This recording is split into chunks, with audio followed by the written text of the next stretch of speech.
आपण या सत्रामध्ये उपशिक्षणाधिकारी पदासाठीची जी काही क्षमता बांधणी आहे, कॅपॅसिटी बिल्डिंग, यासाठीच्या आजच्या सत्रामध्ये आपण कार्यालयीन व्यवस्थापन आणि अभिलेखाचं वर्गीकरण या बाबी आज पाहणार आहोत. मागच्या सत्रामध्ये आपण पाहिल्याप्रमाणे उपशिक्षणाधिकारी पदासाठी जी काय आपल्याला क्षमता बांधणी करायची, म्हणजे इंटरव्ह्यूच्या दृष्टीने काय विचारू शकतात, हा जर आपण विचार केला तर मागच्या वेळेस जसं आपण हा त्रिकोण पाहिला होता की आता जे काही आदरणीय जरग सरांनी ज्या बाबी सांगितल्यात त्या तांत्रिक बाबी, म्हणजे त्रिकोणाच्या आपल्या लेफ्ट साईडला शिक्षण विभागासाठी आवश्यक असणारे कायदे, नियम, कार्यपद्धती आणि त्याबाबतचे ज्ञान, याबाबतची जी काय सत्र आहेत ती सध्या सुरू आहेत. आणि सुरुवातीला मी एक सत्र घेतलं होतं, तो हा फाउंडेशन की सिव्हिल सर्व्हिसेस अप्टिट्यूड स्किल, ज्याच्यामध्ये आपण सॉफ्ट स्किलचं इंटरव्ह्यू मध्ये असणारं महत्व या बाबीवरती एक प्रकाश टाकला होता. आणि आजच्या सत्रामध्ये मात्र आपण या प्रशासकीय बाबी, ज्याला आपण कार्यालयीन व्यवस्थापन, यावरती आपण पाहणार आहोत. वास्तविक पाहता जे राज्यसेवेतून जे उमेदवार येतात, म्हणजे काल परवा जो निकाल लागला, तर त्या उमेदवारांना हा त्रिकोणातला राईट साईडचा जो भाग आहे त्याच्यावरती प्रश्न विचारायचा प्रश्न येत नाही, कारण ते प्रशासनामध्ये नव्हतेच. मात्र आपण सर्वजण प्रशासनामध्ये असल्यामुळं यावरती प्रश्न विचारण्याची शक्यता आहे आणि विचारू शकतात. म्हणून आपण हा कार्यालयीन व्यवस्थापन हा जो विषय आहे तो थोडक्यात पाहणार आहोत. या विषयामध्ये आपण नेमकं काय पाहणार आहोत या सत्रात? या सत्रामध्ये आपण लोक प्रशासन व कार्यालयीन व्यवस्थापन त्याची तत्व काय काय आहेत, म्हणजेच आपलं टेक्निकल जे नॉलेज आहे, एज्युकेशन डिपार्टमेंटचे जे काय कायदे आहेत, नियम आहेत, या नियमांना लोक प्रशासनाच्या तत्वामध्ये आपल्याला बसवायचं. जसं आता जर सरांनी सांगितलं की ज्यावेळेस ह्या सुनावणी घेतली जाते, मग त्याचे निकाल संबंधितापर्यंत पोहोचवणं, त्याचं रेकॉर्ड मेंटेन करणं, म्हणजे ह्या ज्या साऱ्या बाबी आहेत त्या लोक प्रशासनातल्या तत्वानुसार व्हायला हव्यात. म्हणून आपण लोक प्रशासनात्मक आणि कार्यालयीन व्यवस्थापनाचं तत्व पाहणार आहोत. कार्यालयीन व्यवस्थापनाची आवश्यकता आणि महत्व का आहे? नेमकं असंही होऊ शकतं की बरेच वेळेस आपल्या एज्युकेशन डिपार्टमेंटमध्ये किंवा कुठल्याही डिपार्टमेंटमध्ये प्रत्येक कर्मचारी आणि अधिकाऱ्याला असं वाटतं की कागदावरती खूप जास्त बाबी होतात आणि आम्हाला म्हणजे टपालांचं व्यवस्थापनच करावं लागतं, हे पत्र तिकडे पाठवा, ते पत्र इकडे पाठवा. काही जणांचं म्हणणं असं असतं की आम्ही तर मग टपालीच झालो, टपालीच कामं करावी लागतात. तर असाही प्रश्न नकळत विचारला जाऊ शकतो की बाबा तुमच्या एज्युकेशन मध्ये तर खूप असं ही माहिती मागवली जाते, ती माहिती मागवली जाते, आणि समोरचा जो काही पॅनल मेंबर आहे तो असं काही विचारतो की खूप माहिती मागवली जाते हो, आणि मग आपणही त्याच्या हो लावायला सुरुवात करतो, कारण आपल्याला ही लोक प्रशासनाची तत्वच माहित नाही. आणि मग आपण म्हणतो हो खूप जास्त माहिती मागवली जाते, त्याच्यामध्येच आम्ही परेशान असतो, आणि मग नकळत आपला ॲटिट्यूड कळायला लागतो. म्हणून आपण कार्यालयीन व्यवस्थापनाची आवश्यकता आणि महत्व हे सुद्धा याच्यात पाहणार आहोत.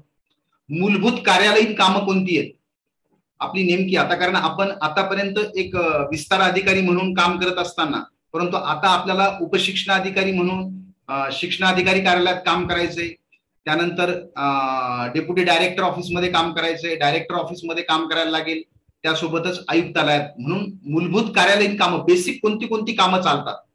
त्यानंतर टपालांचं व्यवस्थापन कसं करायला लागतं, नसती काय भानगड आहे, आणि टिप्पणी लेखन, त्यावरतीही आपण पाहणार आहोत. पत्र व्यवहाराचे प्रकार, कारण कुठलीही गोष्ट आपल्याला समोरच्या ऑफिस पर्यंत कळवणं, त्याच्यासाठी काहीतरी पत्राचे प्रकार ठरलेले आहेत, ते कुठले प्रकार आहेत ते सुद्धा आपण थोडक्यात पाहणार आहोत. त्यानंतर ज्याला आपण 6 बंडल सिस्टीम म्हणतो, त्याच्यावरती सुद्धा आपण प्रकाश टाकणार आहोत. अभिलेख वर्गीकरण आणि दप्तर दिरंगाई, अशा पद्धतीनं हे सत्र आपण आता पाहणार आहोत. वास्तविक पाहता महाराष्ट्र शासनातलं कुठलंही डिपार्टमेंट असू द्या, 40-45 जे डिपार्टमेंट आहेत, त्या डिपार्टमेंट मधली कामाची पद्धती जी आहे, कार्यालयीन व्यवस्थापन जे आहे, ते कुठल्याही डिपार्टमेंटमध्ये गेलो तरी याचा आपला उपयोग होतो आणि ते सारखंच आहे. फक्त ते आपण आता आपल्या इंटरव्ह्यूच्या सत्राच्या दृष्टीने आपण त्याचा विचार करणार आहोत. पाहूया भारतीय लोक प्रशासनातील तत्व आणि कार्यालयीन व्यवस्थापन. लोक प्रशासनातलं एक तत्व आहे की लेखी पत्र व्यवहाराला महत्व आहे. म्हणजे आम्ही कुठेतरी एखादी मौखिक आदेश दिले आणि त्याच्यावरती काम सुरू झालं तर ओके, ठीक आहे, ते लगेच सुरू होईल, पण आम्हाला त्याच्यावरती कुठलं तरी रिटर्न ऑर्डर द्यायला लागेल आणि ती ऑर्डर ती जतन करून ठेवावं लागेल. म्हणून लेखी पत्र व्यवहाराचं महत्व कुठल्याही डिपार्टमेंटला आहे, तसंच आपल्या एज्युकेशन डिपार्टमेंटमध्ये सुद्धा लेखी पत्रव्यवहाराचं महत्व आहे. हे लोक प्रशासनातलं तत्व आहे. कार्यपद्धतीमध्ये समानता आहे. महाराष्ट्र शासनातलं एज्युकेशन डिपार्टमेंट याच्या म्हणजे कुठल्याही जिल्ह्यामध्ये आपण काम करत असलो तरी तिथं कार्यपद्धतीत समानता आहे. कुठेही जा तुम्ही, असं काही नाही मी आता इकडे या जिल्ह्यात काम करतोय तिथं आमच्याकडे अशी पद्धत होती असं नाही म्हणता येणार. म्हणून कार्यपद्धतीमध्ये समानता आहे सगळीकडे. नियमबद्धता आहे, नियमानुसारच काम चालेल. म्हणजे टेक्निकल बाबी असतील किंवा प्रशासनातल्या बाबी असतील, ज्याला आम्ही म्हणजे कार्यालयीन व्यवस्थापनाच्या, त्या नियमानेच चालल्या पाहिजे. त्यानंतर हायरार्की ठरलेली आहे आपल्या लोक प्रशासनामध्ये. कुठल्याही ऑफिसेसमध्ये हायरार्की ठरलेली आहे. म्हणजे आपण जर म्हटलं की एक शिक्षक असेल, मुख्याध्यापक असेल, केंद्रप्रमुख असेल, शिक्षण विस्तार अधिकारी असतील, गट शिक्षण अधिकारी असतील, शिक्षणाधिकारी, त्यानंतर उपसंचालक, संचालक आणि आयुक्त, ही जी काय आपली हायरार्की आहे हे प्रत्येक डिपार्टमेंटला अशा पद्धतीची एक हायरार्की ठरलेली आहे. हे एक लोक प्रशासनातलं तत्व आहे. त्याच्यामध्ये जबाबदारी आणि उत्तरदायित्व ठरलेलं आहे. म्हणजे कुठल्या कामाची जबाबदारी कुणावरती आहे आणि ते जर काम नाही झालं तर त्याला उत्तरदायी कोण आहे, अशा पद्धतीचं लोक प्रशासनातलं हे तत्व आहे. त्यामुळं आपल्याला यावरतीही काही जर विचारलं तर आपल्याला हे सांगता आलं पाहिजे की त्याला महत्व आहेच. म्हणजे जरी आपण म्हटलो की नाही आता ऑनलाईनचा जमाना आलाय की सारं ऑनलाईन राहतंय, पण तरी आपल्याला सांगता आलं पाहिजे की रिटर्न आता ते ठेवावंच लागेल. आपल्याला काही बाबी ज्या आहेत त्या लेखी ठेवाव्या लागतील. आता याची आवश्यकता काय आहे, नेमकी कार्यालयीन व्यवस्थापनाची आवश्यकता काय आहे, म्हणजे जे काय कामकाज चालतं आपलं कुठल्याही डिपार्टमेंटमध्ये त्याचं व्यवस्थापन, त्याच्या मॅनेजमेंटची आवश्यकता काय आहे. तर हे जर कार्यालयामध्ये जे काम चालतं ते जर व्यवस्थित ठेवलं तर काय होतंय, कार्यक्षमता वाढायला लागते. म्हणजेच त्या ऑफिसरची कार्यक्षमता, त्या तिथल्या कर्मचाऱ्यांची कार्यक्षमता, पर्यायानं आपल्या डिपार्टमेंटची किंवा आपण ज्या विभागात काम करतो त्या विभागाची इफिशियन्सी वाढायला लागते. म्हणून इफिशियन्सी जर वाढवायची असेल तर परत हे 3 मुद्दे येणारच त्या त्रिकोणातले, की एक आपल्या टेक्निकल बाबी, दुसरं कार्यालयीन व्यवस्थापन आणि तिसरं CSAT, civil services aptitude test. या 3 बाबीकडे लक्ष दिलं की इफिशियन्सी वाढायला लागेल. लोकाभिमुखता, यामुळं काय होतं कार्यालयीन व्यवस्थापनामुळं की त्या लोकांना वाटतं की हे ऑफिस माझ्यासाठी आहे, या ऑफिसमध्ये गेल्यानंतर आम्हाला जी माहिती पाहिजे ती ताबडतोब मिळते, असा एक समज होतो. म्हणजे लोकांना काम होईल की नाही होईल तो नंतरचा मुद्दा आहे, पण त्या ऑफिसमध्ये माझं जे पत्र होतं, मी दिलेलं पत्र आहे त्या ऑफिसमध्ये सुरक्षित आहे, त्यांच्यापर्यंत पोहोचलं, एवढं जरी त्यांना कळलं तरी त्यांना असं वाटतं पत्र आहे इथपर्यंत, पुढे काय करायचं ते आपण पाहणारच आहोत. की कुठलंही इनवर्ड झाल्यानंतर पासून ते आउटवर्ड पर्यंत आपण काय करतो कार्यालयामध्ये त्याही बाबी पाहणार आहोत. पारदर्शकता, कार्यालयीन व्यवस्थापनामुळे ट्रान्सपरन्सी जाणवते लोकांना. जबाबदारी कुणाची आहे, उत्तरदायी कोण आहे, गतिमान प्रशासन, त्यानंतर क्वालिटी आणि कार्यसंस्कृती. आता कार्यसंस्कृती म्हणजे काय की बरेच वेळेस आता महाराष्ट्र शासनातले ते 40-45 डिपार्टमेंट आहेत, आपण प्रत्येक डिपार्टमेंटचं नुसतं नाव जरी घेतलं तर तिथल्या कामाची एक वेगळी पद्धत आहे, म्हणजे तिथली संस्कृती वेगळी आहे. मग तुम्ही आता कुठलंही घ्या, एक आरोग्य विभागाची संस्कृती वेगळी आहे काम करण्याची, त्यानंतर महसूलचं पाहिलं की लगेच आपल्या डोळ्यासमोर येते त्या कामाची पद्धती, एज्युकेशनची कामाची पद्धती. मात्र या कार्यालयीन व्यवस्थापनामुळं जे आहे हे काम व्यवस्थित लोकांपर्यंत आपल्याला पोहोचवता येतंय, यासाठी आपल्याला या कार्यालयीन व्यवस्थापनाची गरज पडते.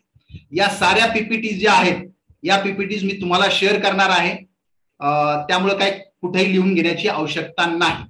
आता आपण पाहूया की नेमकं कार्यालय काय असतं, कार्यालयाची व्याख्या. नेमकं कार्यालय म्हणायचं कशाला, कारण आपण तर आता एज्युकेशन मध्ये कार्यालय कशाला म्हणायचं नेमकं, तर किंवा कुठल्याही ऑफिसमध्ये अशी जागा, असं प्लेस की जिथं काही लोकांचा संघ आहे, एकटा व्यक्ती म्हणजे कार्यालय नाही होणार, अशा लोकांचा संघ, एक किंवा एकापेक्षा जास्त लोक ज्या ठिकाणी काम करतायत, सर्वसाधारणपणे पद सोपान रचनेत काम करतायत. पद सोपान रचना म्हणजे काय, हायरार्कीमध्ये तिथं शिक्षक काम करेल, मुख्याध्यापक असतील, केंद्रप्रमुख असतील, विस्तार अधिकारी, म्हणजेच तिथं हायरार्की.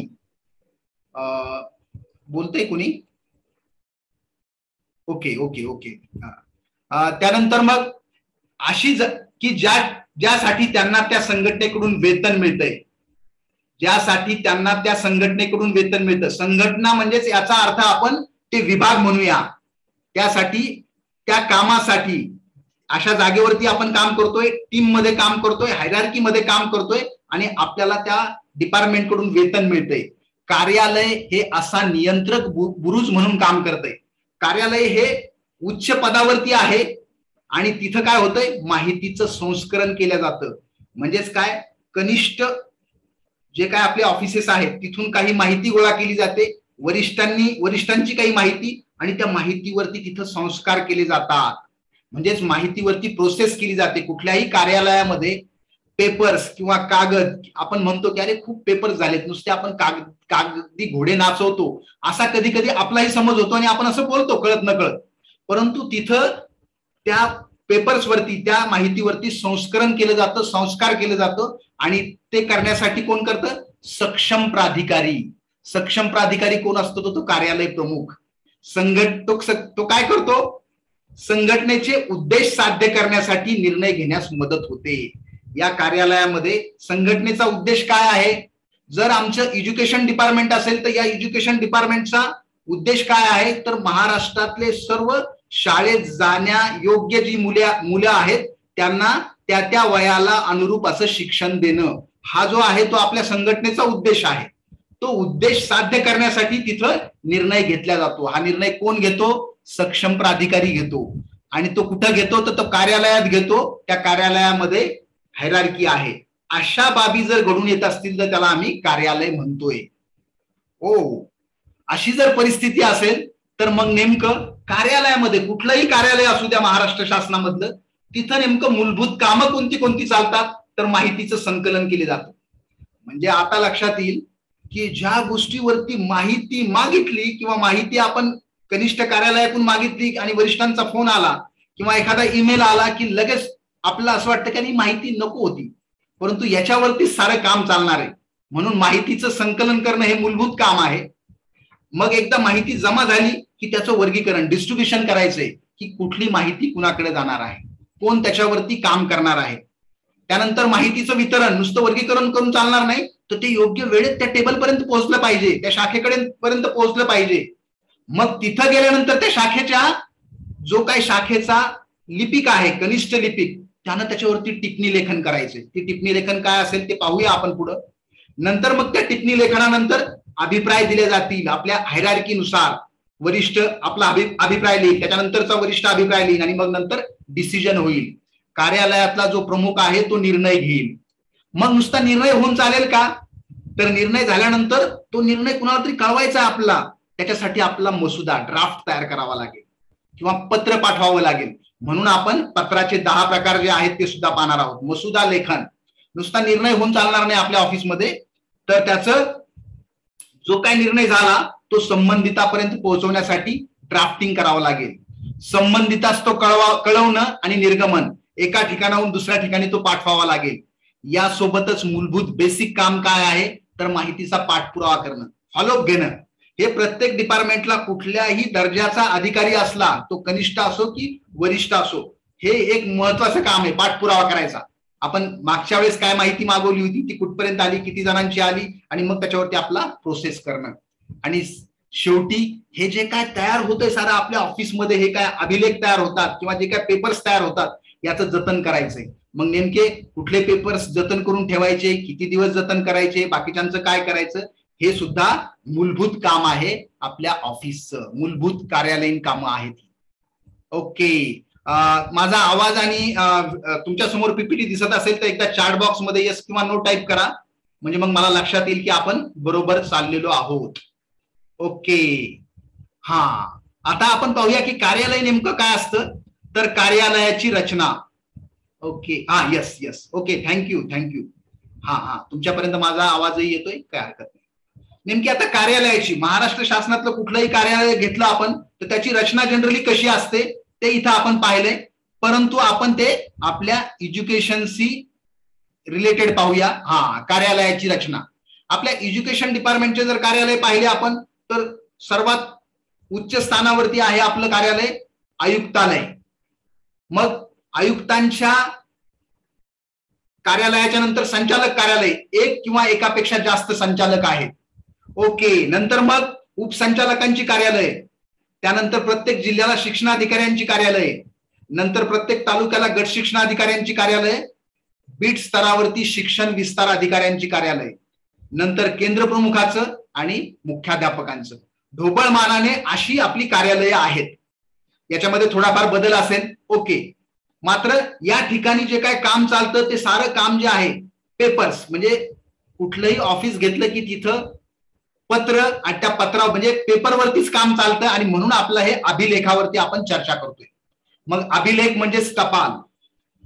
कुठल्याही डिपार्टमेंटला लक्षात येतं की कर्मचाऱ्यांना असं वाटतं की काही पेपर किंवा हे टपाल सोडून बाकीचं सारं सांगावं, पण असं होणारच नाही. टपालावरती सारं काही अवलंबून आहे. म्हणजेच काय, पहिली गोष्ट म्हणजे कार्यालय सुरू होतं ते इनवर्ड पासून. आवक कुठला आहे, जो इनवर्डचा जो टेबल आहे ज्याच्याकडे खूप असं वाईट नजरेनं पाहिलं जातं किंवा कुणीतरी एखादा असा व्यक्ती तिथं बसवला जातो की तो काही महत्वाचा नाही तो टेबल, परंतु तिथून खरी सुरुवात होते टपालाची आवक.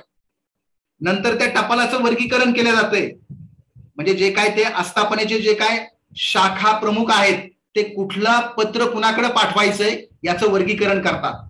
त्यानंतर मग ते विभागाकडे त्या शाखेकडे वर्ग केलं जातं. केल्यानंतर मग तिथं संस्करण कारवाई होते. म्हणजेच ते जे काय पत्र आलं त्या पत्रावरती संस्कार केले जातात. आपण त्याला संस्कार म्हणूया. आता ते नेमके काय संस्कार होतात, कुठलंही पत्र इनवर्डला आल्यानंतर त्या लिपिकाकडे गेल्यानंतर काय संस्कार केले जातात, त्याच्यानंतर मग त्याच्यावरती शेवटी निर्णय झाल्यानंतर त्याला आपण आउटवर्ड म्हणतो किंवा जावक, आणि देखरेख करणं, टपालाची पूर्ण देखरेख आणि संकलन, हे टपाल व्यवस्थापन. ओके. आता आपण इथे एकच पाहतोय की आपल्या इनवर्डला टपाल आलंय, तर इनवर्डला आल्या आल्या बरोबर जी मेन महत्वाचं जे रजिस्टर आहे, म्हणजेच कुठलंही महाराष्ट्र शासनातलं कुठलंही ऑफिस घ्या, तिथलं जर बेसिक जर कुठलं रजिस्टर असेल तर ते आहे मध्यवर्ती आवक नोंदवही. मग ते अनुक्रमांक 1 जानेवारी पासून आपण त्याला सुरू करतो आणि 31 डिसेंबरला त्याला संपवतो. कोणाकडून पत्र आलं, पत्राचा काय क्रमांक होता, जर वरिष्ठ कार्यालयाकडून आला असेल किंवा कनिष्ठ कार्यालयाकडून आला असेल त्याला क्रमांक असेल आणि दिनांक असेल. मात्र एखाद्या वैयक्तिक व्यक्तीकडून जर आला तर त्याला फक्त दिनांक असेल. विषय काय आहे तो विषय आपण तिथं लिहितो आणि तो कोणत्या शाखेला ते पत्र आम्ही देतोय ते आम्हाला तिथं पाठवल्या जाईल, कोणत्या शाखेला पाठवलं आणि शेरा.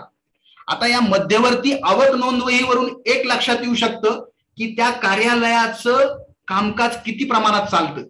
म्हणजे तुम्ही आता कुठलंही एखादं ऑफिस घेतलं आणि त्या ऑफिसमध्ये जाऊन फक्त एवढं जरी विचारलं की समजा आता एखाद्या शिक्षणाधिकारी कार्यालयातील आवक रजिस्टर जर चेक केलं आपण मागच्या वर्षातलं आणि तिथं पाहिलं आपण की अनुक्रमांक 1 पासून ते 31 डिसेंबर पर्यंत किती पत्र आली आणि ते जे पत्र आलेले आहेत ते पत्र भागिले त्या ऑफिसमध्ये किती कर्मचारी काम करतायत.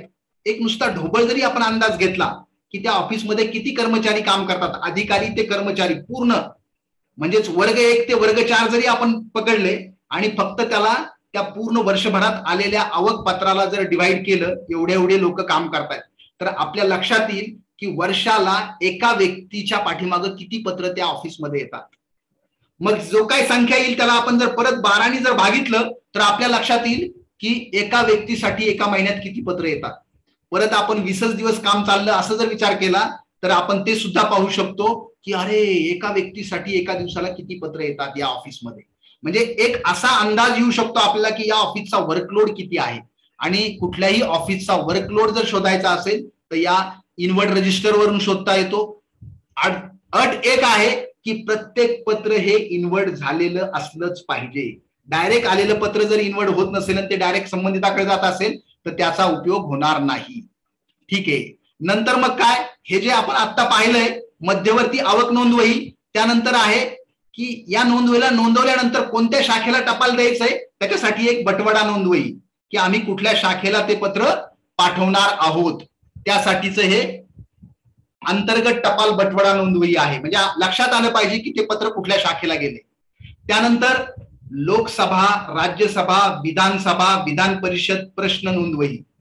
आम्हाला असा एखादा प्रश्न विचारला जाऊ शकतो की एक सहज आलं की एखादा व्यक्ती आहे, एखादे विस्तार अधिकारी आहेत आणि ते सध्या गट शिक्षणाधिकारी पदाचं काम पाहतायत किंवा उपशिक्षणाधिकारी पदावरती काम पाहतायत, तर असं विचारलं जाऊ शकतं की अरे तुमच्या ऑफिसमध्ये कुठल्या कुठल्या नोंदवह्या आहेत, किंवा लोकसभा किंवा राज्यसभा किंवा LAQ साठी अशी एखादी नोंदवही आहे का, तर अशी नोंदवही असायला पाहिजे आणि असते.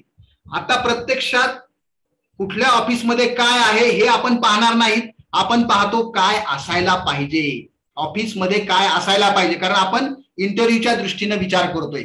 म्हणून अशी एक नोंदवही असते. लोकसभा, राज्यसभा, विधानसभा, विधान परिषद, प्रश्न क्रमांक काय आहे, विषय काय आहे, तो कुठल्या शाखेला पाठवलाय, त्यांच्याकडून माहिती कधी आली पाहिजे आणि त्या शाखेने ती माहिती कधी पाठवली, अशा पद्धतीची ही महत्वाची नोंदवही. त्यानंतर हे अर्धशासकीय पत्र, आपले जे काही पत्राचे प्रकार आहेत त्या पत्राच्या प्रकारामध्ये आपण अर्धशासकीय पत्र काय असतं त्याच्यावरती थोडासा प्रकाश टाकणार आहोत. परंतु आता इथं फक्त आपण नोंदवही पाहतोय, अर्धशासकीय पत्राची नोंदवही. संदर्भ क्रमांक व दिनांक, कोणाकडून पत्र आलं, विषय काय, संकलन आणि त्याच्या कोणाच्या नावे आहे, या पद्धतीची ही नोंदवही आहे. ओके, आता इतर नोंदवह्या, ह्या ज्या काय आपण 2-3 नोंदवह्या पाहिल्यात, त्याच्या व्यतिरिक्त न्यायालयीन संदर्भाची नोंदवही आपल्या ऑफिसेसमध्ये असते. मग ते कुठलंही डिपार्टमेंट असू द्या.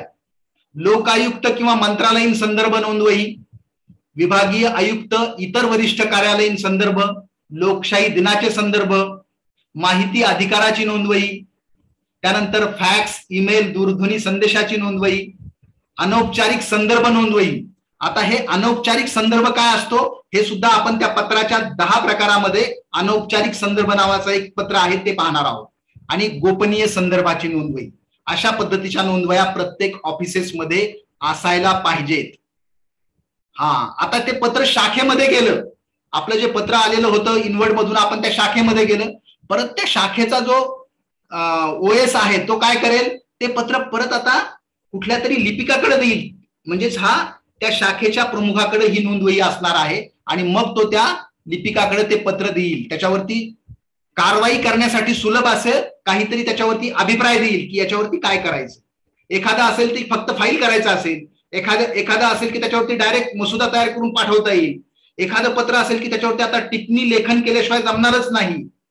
म्हणजेच त्या पत्रावरती काय करायचं असा तो, म्हणजेच कार्यवाही करण्यासाठी सुलभ असा एखादा अभिप्राय देईल आणि मग ते लिपिकाकडे तो पत्र पाठवेल. त्याला आपण शाखा दैनंदिनी म्हणतोय. आता हे कार्यविवरण नोंदवही जी आहे ती आपल्या ऑफिस मधल्या सर्वात कनिष्ठ लिपिकाकडे ठेवली जाते. जो काम करतो, ज्याच्याकडे तो विषय हाताळला जातो त्याच्याकडे हे कार्यविवरण पत्र, म्हणजे कुठलं शाखा दैनंदिनीचा क्रमांक, कुठल्या दैनंदिनीने ते पत्र आलं होतं, कुणाला निर्गमित करण्यासाठी ते पाठवलं आणि कुणाकडे पाठवलं, निकालात काढलं किंवा कसं, अशा पद्धतीची ही कार्यविवरण पत्र तो क्लार्क ठेवतोय. आपण कार्यालय प्रमुख म्हणून या कार्यविवरण पत्राचा साप्ताहिक गोषवारा जर आपण पाहिला तर आपल्या लक्षात येतं कार्यालय प्रमुख म्हणून. आता गट शिक्षणाधिकारी असतील तर ते स्वतः कार्यालय प्रमुखच आहेत तिथं. म्हणून आपण हा साप्ताहिक गोषवारा पाहू शकतो की प्रत्येक लिपिकाकडं कुठलं किती पेंडिंग आहे यावरती तो अशा पद्धतीचा हा साप्ताहिक गोषवारा काढू शकतो की आठवड्याच्या सुरुवातीमध्ये किती प्रकरणं शिल्लक होती, आठवड्यामध्ये किती प्रकरणं आली, त्यातल्या एकूण किती प्रकरणं निघाली आणि अशा पद्धतीचा हा एक तपशील असेल. एक आठवड्यापर्यंत म्हणजे प्रलंबित असणारी, 2 आठवड्यापासून प्रलंबित असणारी अशा पद्धतीची ही गोषवारा असेल आणि हा गोषवारा आपल्याला कार्यालय प्रमुख म्हणून एक त्या ऑफिसवरती नियंत्रण ठेवण्यासाठीचा उपयोगाला येतोय. आता तो जो लिपिक आहे त्या लिपिकाकडे एखादं पत्र गेल्यानंतर काय काय पर्याय असू शकतात. पहिला पर्याय असेल कुठल्याही पत्रावरती की ते पत्र फक्त त्या ऑफिसला माहितीसाठी दिलेलं असेल, माहितीसाठी, त्याच्यावरती कुठलीच कार्यवाही करायची नाही, फक्त ते फाईलला करायचंय. म्हणजेच ते इन्वर्ट झालेलं पत्र लिपिकाकडे आल्यानंतर एक तर त्याच्यावरती काहीही कार्यवाही न करता त्याला फाईल तरी करायचं असेल, एक पर्याय. दुसरा पर्याय असा असू शकतो की आम्ही काहीतरी माहिती मागवली होती कनिष्ठ कार्यालयाकडून आणि त्यांनी ती माहिती पाठवलेली आहे आणि आता आम्हाला एकत्रित तो अहवाल तयार करायचा आहे. म्हणजेच आलेल्या पत्रामध्ये कुठली तरी आकडेवारी असेल आणि त्या आकडेवारीची आम्हाला कुठेतरी नोंद घ्यायची. हा दुसरा पर्याय असेल कुठल्याही पत्राचा. तिसरा एक पर्याय असा असू शकतो की पत्र आलंय वरिष्ठ कार्यालयाकडून, परंतु त्याला उत्तर देण्याच्या अगोदर आम्हाला आमच्या कनिष्ठ कार्यालयाकडून काही माहिती जमा करावी लागणार आहे, तेव्हाच ते पत्र क्लिअर होणार आहे. म्हणजेच आम्हाला त्याच्यावरती लगेच एक पत्र तयार करावं लागेल आणि कनिष्ठ कार्यालयाकडून माहिती मागवावी लागेल. हा तिसरा. आणि चौथा पर्याय एक असा असू शकतो कुठल्याही पत्राचा की त्याच्यावरती आता काहीतरी निर्णय घ्यायचा आहे. म्हणजेच काय, धोरणात्मक निर्णय घेण्यासाठी ते पत्र आलेलं आहे. आणि त्याच्यावरती मात्र हे सुरुवातीचे तीनही पर्याय आम्हाला उपयोगाचे नाहीत, मग तिथं मात्र आम्हाला काय करावं लागतं की निर्णय घ्यायचा आहे आम्हाला, आणि तो कुणाकडून, आमच्या ऑफिस मधला जो सर्वोच्च ऑफिसर आहे किंवा आम्ही त्याला कार्यालय प्रमुख म्हणून, ऑफिस मधला सर्वात शेवटचा जो टॉपचा बॉस आहे, त्यांची आम्हाला निर्णय घ्यायचा. त्यावेळेस आम्ही टिप्पणी लिहितो, नस्ती तयार करतो, एक संचिका तयार करतो, फाईल तयार करतो, आणि त्याच्यावरती आम्ही ते पत्र कशासाठी आलंय, काय आलंय, आणि त्याच्यावरती निर्णय मी घेऊ शकत नाही म्हणून तो काय करतो, ती टिप्पणी तयार करतो, संचिका तयार करतो. आणि त्यासाठी मात्र आपण आता ही संचिका नेमकी काय असते, ते सुरुवातीचे 3 पर्याय आपण पाहिले, ते एकदम सोपे सोपे आहेत. काय की आलेलं पत्र, त्याला फक्त फाईल केलंय, विषय संपला, किंवा त्या पत्रावरती माहिती आलेली आहे, त्याची नोंद घेतली आपण कुठल्या तरी आपल्या चार्टवरती, त्याचा विषय संपला. त्यानंतर तिसरं काय असेल की आम्ही कनिष्ठ कार्यालयाकडून काहीतरी माहिती मागवतोय म्हणून एक पत्र काढतोय, त्याचा आहे. मात्र हे चौथ्या प्रकारचं जे पत्र आहे ते आम्हाला काहीतरी धोरणात्मक निर्णय घ्यायचा, आणि तो क्लार्कला काय माहित नाही याच्यावरती काय निर्णय घ्यायचा. मग तो काय करतो, संचिका तयार करतोय. मग ती जी फाईल आहे त्या फाईलला जे काय मुखपृष्ठ आहे, पहिलं पान जे आहे त्या फाईलचं, त्याच्यावरती काय असेल, बोधचिन्ह, आपल्या डिपार्टमेंटचं बोधचिन्ह इथं तुम्हाला दिसतंय पहा, एका साईडला इथं महाराष्ट्र शासनाचं बोधचिन्ह आहे, तर दुसरं डिपार्टमेंट आहे यशोदा. तसंच आपलं एज्युकेशन डिपार्टमेंटचं किंवा जिल्हा परिषद असेल तर जिल्हा परिषदचं बोधचिन्ह असेल, कार्यालयाचं किंवा कक्षाचं नाव, विषय काय आहे, त्या प्रकरणाच्या विषय काय आहे, प्रकरण सुरू कधी झालं, ज्या दिवशी त्या क्लार्ककडे ते इन्व्हर्ट झालं त्या दिवशीचं प्रकरण सुरू केल्याचा दिनांक, ज्या दिवशी त्या प्रकरणावरती फायनल निर्णय होईल आणि संबंधिताला कळवल्या जाईल त्या दिवशी प्रकरण समाप्त केल्याचा दिनांक. हे प्रकरण समाप्त केलं म्हणजे संपलं ते प्रकरण. आणि पृष्ठ क्रमांक 1 पासून ते एवढे एवढे पानं त्याच्यामध्ये आहेत, हे पहिल्या पानावरती असतं.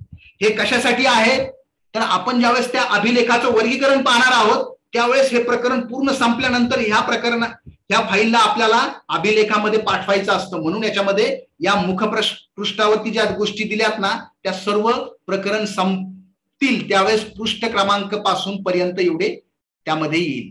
आता त्याच्यामध्ये काय असतंय, एक डॉकेट शीट लिहिलेलं आहे, ते काय की दिनांक, कोणाला सादर केलं, कारण एक फाईल ही वेगवेगळ्या वेळेस वेगवेगळ्या अधिकाऱ्यांकडे जाते, म्हणून कुठल्या दिनांकाला कुणाला सादर केलं त्याच्यावरती अभिप्राय काय. त्यानंतर त्याच्यामध्ये टिप्पणीचा विभाग वेगळा आणि पत्र व्यवहाराचा विभाग वेगळा असं एक विभाजक टाकलेला आहे. विभाजक टिप्पणी जर असेल तर ती 1N किंवा 2N अशा पद्धतीने त्याला लिहिलेली असते. एवढं डिटेलमध्ये जाणार नाही, फक्त एक आपल्याला अंदाज यावा म्हणून आपण हे पाहतोय. आता आपल्याला मूळ जो मुद्दा आहे तो आपला टिप्पणी लेखनाचा. टिप्पणी लेखनामध्ये त्रिअक्षरी क्रमांक पद्धत. बरेच वेळेस आपण म्हणतो की टिप्पणी किंवा हे सर्व कामं त्या संबंधित लिपिकाची आहेत, पण बरेच वेळेस असं होतं की आपण ज्या काही ह्या तपासण्या करतो, शाळांच्या तपासण्या असतील किंवा कुठल्याही आहेत किंवा कुठलंही टेक्निकल डिपार्टमेंट असू द्या, तिथं बरेच वेळेस या टेक्निकल ऑफिसर्सला सुद्धा या गोष्टी करायला लागतात. म्हणून आपण त्रिअक्षरी क्रमांक पद्धत, पहिली 3 अक्षर हा मुख्य विषय आहे. पहा इथं उदाहरण दिलंय पहा, रोजगार हमी योजना 12-15, पहिली 3 अक्षर जी आहेत तो मुख्य विषय दाखवतो.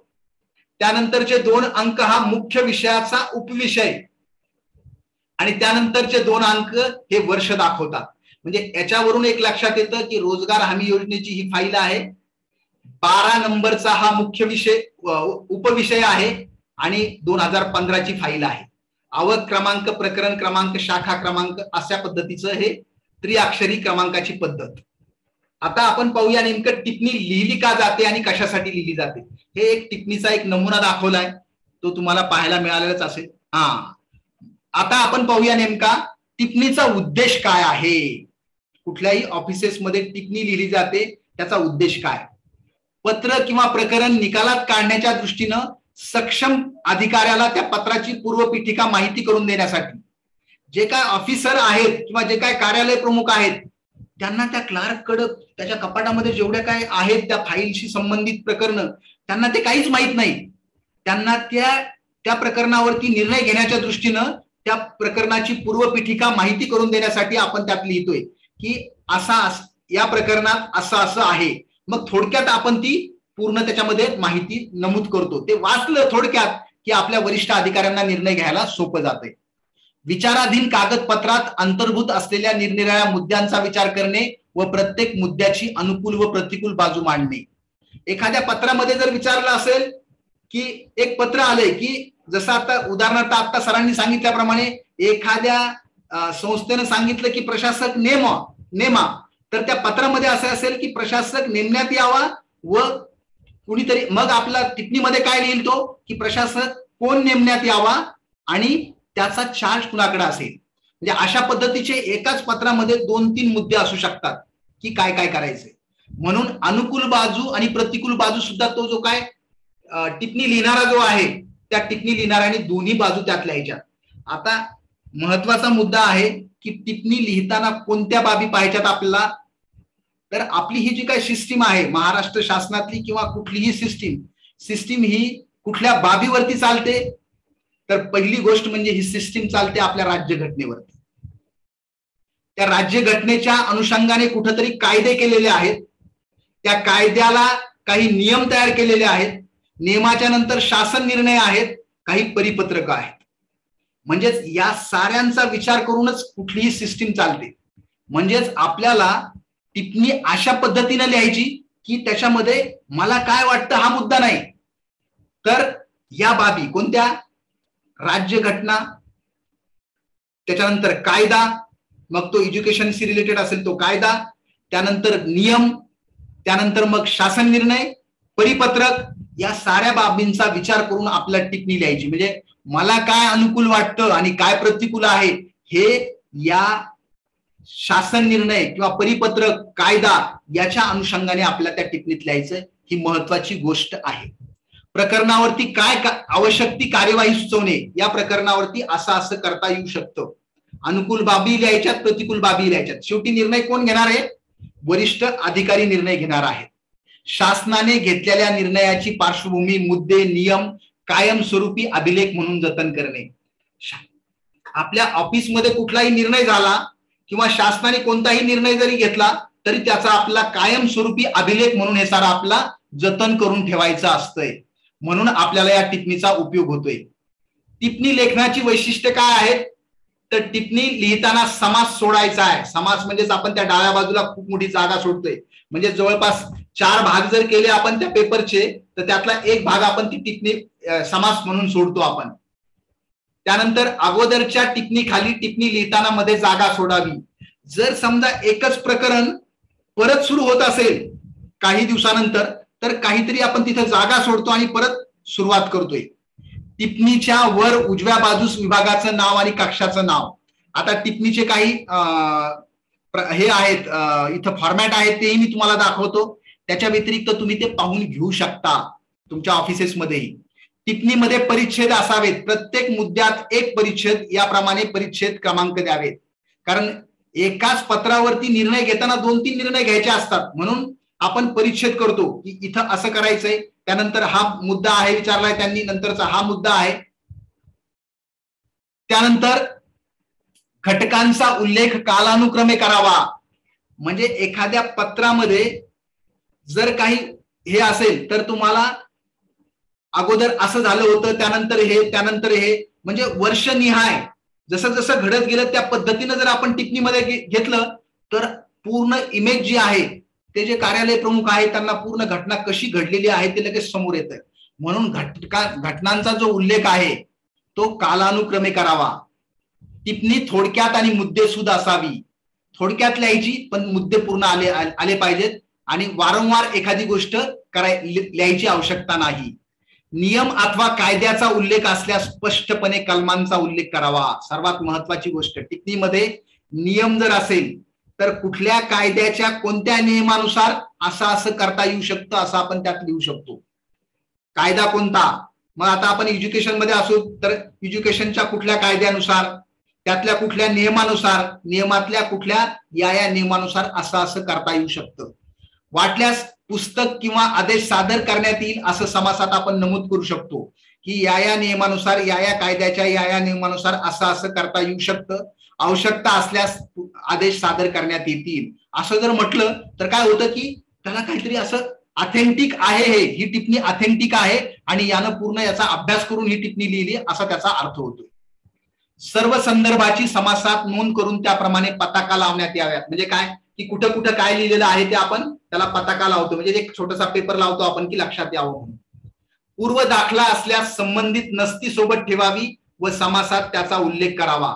पूर्व दाखला म्हणजे काय की अशाच प्रकारचं प्रकरण यापूर्वी एक घडलं होतं आणि सेम प्रकरण होतं, त्या सेम प्रकरणामध्ये असा असा निर्णय झाला होता आणि ती नस्ती सोबत ठेवण्यात येत आहे, त्या धर्तीवरती असा असा निर्णय घेण्यात यावा असं वाटतं, असं आपण त्यात म्हणू शकतो. पूर्व दाखला यापूर्वी घडलेली एखादी गोष्ट असेल तर ती आपण त्यात टाकू शकतो.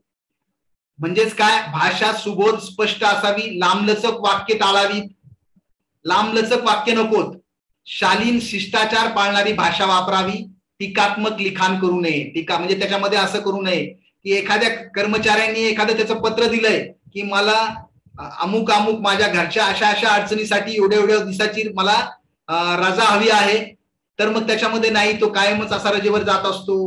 म्हणजे एकेरी भाषा नको, की संबंधित अर्जदार असा, म्हणजे टीका नको त्याच्यामध्ये. टिप्पणीमध्ये कोणाचा एकेरी उल्लेख नको, संबंधित अर्जदार असा. इंग्रजी शब्दाचे वाक्याचे शब्दशः भाषांतर नको, म्हणजेच आपल्याला त्याच्यातून काय सांगायचं हे स्पष्टपणे लिहिलं गेलं पाहिजे. टिप्पणीची लांबी फार वाढू नये. ही टिप्पणी तुम्हाला मी सांगताना याची लांबी थोडीशी जास्त वाढायला लागली आता, मात्र प्रत्यक्षात टिप्पणीची लांबी जास्त वाढायला नको. टिप्पणीमध्ये आकडेवारी अहवाल असल्यास तो स्वतंत्र जोडावा. काही जर अहवाल असतील किंवा एखादा चार्ट लावून आपण त्याच्यामध्ये आकडेवारी नमूद करू शकतो की ही अशी अशी आकडेवारी आहे, सोबत जोडली आहे. टिप्पणी निपक्षपातीपणे लिहावी, स्वतःचे मत व्यक्त करू नये. टिप्पणीमध्ये कधीही स्वतःचं मत नसतं, तर त्या टिप्पणीमध्ये महत्वाचं असतं ते कायदा, नियम, शासन निर्णय, परिपत्रक या साऱ्या बाबी. म्हणजे सिस्टीम कशावरती चालते, तर जे राज्यघटना, कायदा, नियम, शासन निर्णय आणि परिपत्रक अशा पद्धतीने आपण सांगू शकतो. आपल्याला जर इंटरव्ह्यू मध्ये असं काही विचारलं की आपण हे जे निर्णय घेतो किंवा सिस्टीम जे चालवतो ती कशाच्या आधारे, तर या 5 बाबीवरती आपण सांगू शकतो. ओके. हा, विषय गुंतागुंतीचा असेल तर काय करायचं, जेथे शक्य असेल तेथे प्रारूप मान्यतेसाठी सादर करायचे. अशा पद्धतीने आपण हे टिप्पणी लिखाण करू शकतोय. ओके. टिप्पणी आता तुम्हाला थोडक्यात लक्षात आली असेल. हे तुम्हाला तुमच्या समोर टाकलंय मी, पण ते दिसत नसावं व्यवस्थित. पण तुम्ही आता एखादी टिप्पणी तुमच्या ऑफिसमध्ये पाहू शकता, टिप्पणी कशी लिहिलेली आहे.